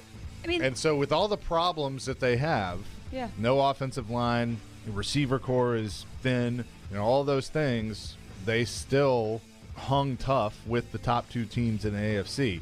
Is it really as simple as fixing the offensive line and some of these issues that we've talked about to get them over that hump? Well, I mean, if you look at when they played close games with those two, that was when the defense was fully healthy at the beginning of the season. And that's what I've been trying to remind fans about, is that you were able to play really, really close games with this bad offensive line, right? And what did we notice? One of the, not even talking about any of the outside factors of the firing of the GM and the DUI, not even talking about any of that. The biggest drop off was this defense and their injuries. We saw them, they lose the first two games and then they go on a win streak, right? And then they go on a losing streak to end the year. Their defense, their defense had been doing, they were averaging 3 sacks a game, an interception. So that's why when we take a look at this team and we look at, okay, what needs to be changed and where this team was competing with some of the other top dogs in the AFC, they could have beat the Chiefs with Malik Willis at quarterback. They could have beat the Bengals here. So you are really not that far off. You were the 1 seed 1 year ago. This team doesn't need to be blown up. Chase and Michelle, weekdays from 9 to 11 on 102.5 and 106.3 The Game and the Game Nashville app. What's up, everybody? Teron Davenport here for Superbook Sports. We know the final drive for the championship is here, and there's no better place to wager on the football title tilt than Superbook Sports. Superbook features the best menu of prop bets in the business. Plus, check out their special odds boosts and promotions at superbook.com. With over 3 decades of odds-making experience in Las Vegas, there's no better place to wager than Superbook Sports. Win some money as one lucky team wins the championship. Download the Superbook Sports app today. Visit superbook.com for terms and conditions. Gambling problem? Call 1-800-889-9789. Now, your Game Center update. This Game Center update is brought to you by the law offices of Amanda J. Gentry. The matchup for Super Bowl 57 is set. In the AFC, it was Patrick Mahomes and the Chiefs taking down Joe Burrow and the Bengals. And in the NFC, Jalen Hurts and A.J. Brown had no issue with the 49ers after San Fran's starting quarterback Brock Purdy injured his elbow in the game. ESPN's Adam Schefter is reporting that Purdy has a torn ulnar collateral ligament that will sideline him for 6 months. Super Bowl 57 is set for February 12th in Glendale, Arizona. NFL offseason news continues to come in. Former Dallas Cowboys offensive coordinator Kellen Moore has been hired by the LA Chargers to be their next OC. The NFL Network is reporting that the salary cap for the 2023 season will continue to rise. This time it will raise $16.6 million per team to a total of $224.8 million. And in college basketball, Tennessee Hoops had a nice win over Texas on Saturday. That combined with a loss by Alabama, the Vols are now ranked second in the AP Top 25 poll. This update is brought to you by the law offices of Amanda J. Gentry. I'm Ian Safar for 102.5 and 106.3 The Game. For more, follow us on Twitter at 102.5 The Game or visit thegamenashville.com. Live from the Hiller Plumbing, Heating, Cooling, and Electrical Studios. WPRT-FM Pegram, WPUC HD2 Laverne. Broadcasting on Alexa. I appreciate that. And other smart speakers. 102.5 and 106.3. 1, 2, 3, I think it was a good game. You had a couple of big plays. Roman Yossi scores. The Game. A Cromwell Media Station. where you have a voice. He had a competent coaching staff. You just play terrible and you keep playing. And we have strong opinions. What a whiny freaking crybaby response. This is Stillman and Company with Jared Stillman, presented by TriStar Moving on Nashville's best sports talk, 102.5 and 106.3 The Game and the Game Nashville app. Stillman and Company is delivered by TriStar Moving, 102.5, 106.3 The Game, streaming live on Twitter, Twitch, YouTube, and Facebook Live. Thanks to Superbook Sports, live from the Hiller Plumbing, Heating, Cooling, and Electrical Studios. So we've got the latest on Thomas Edward Patrick Brady Jr. and what his future plans may be. At least that's what Adam Schefter was asked yesterday on Sunday Countdown. And listen to the exact details that old Adam Schefter gives you. Adam, what do you know about the latest on Tom Brady? Well, Sam, strange not to see Tom Brady playing today, and it would be equally as strange not to see him play next season. And even if he were to decide to play in 2023, the Miami Dolphins would not be expected to pursue Tom Brady. They've been linked to Tom Brady in the past. Remember, the NFL launched an investigation that found that they had been communicating with Tom Brady as early as August 2019 through that season, and it fined the Dolphins $1.5 million last year because of that prior investigation and the allegations that the Dolphins were involved with Tom Brady, and because of the commitment to Tua Tagovailoa right now, who the Dolphins want to have back as their starting quarterback. The Dolphins are not expected to be a potential landing spot for Tom Brady in the event that he does decide to come back and play in 2023. Adam, what do we know about the latest with Tom Brady? I don't know anything, Sam. Back to you. That's basically what that was. He gave you nothing. And you want to know why he gave you nothing? Because he doesn't know anything. So all he told you about the latest with Tom Brady was Miami's not interested. Okay, well, Cincinnati's not interested either. NFL insider Jared Stillman says that the Chicago Bears are not interested in Tom Brady. Breaking news. Source confirms. So the reason why Adam Schefter doesn't know anything about Tom Brady is because Tom Brady's not telling anybody about what the future is. He made that abundantly clear last week when he said he didn't know. And I don't think it was so much the I don't know as much as it was the I'm not going to tell anybody. Charles Robinson, a senior insider for Yahoo Sports who goes on Robbie and Joe Weekly, said Tom Brady after last year, in which Adam Schefter and Jeff Darlington broke the scoop that he was going to retire ahead of time, and then they broke that scoop, and then all of a sudden the Brady and the Sean Payton, once all that came out, that Tom Brady decided, Charles Robinson said on Robbie and Joe, he decided he's not doing that this year. I don't want to throw cold water on Brady because I really, truly believe nobody knows right now what Brady's going to do. I think going through that, what he went through last offseason, where he clearly ran his mouth too much to people around him about going to Miami and all that coming out, and Stephen Ross getting nailed in the tampering investigation, he learned his lesson. And I think there are far fewer people in his circle this time around in terms of what he would like to do than were last year. I'll give you an example. I don't even think Tom can tell his dad what he's doing, because I'm not even. I know it's funny, but I'm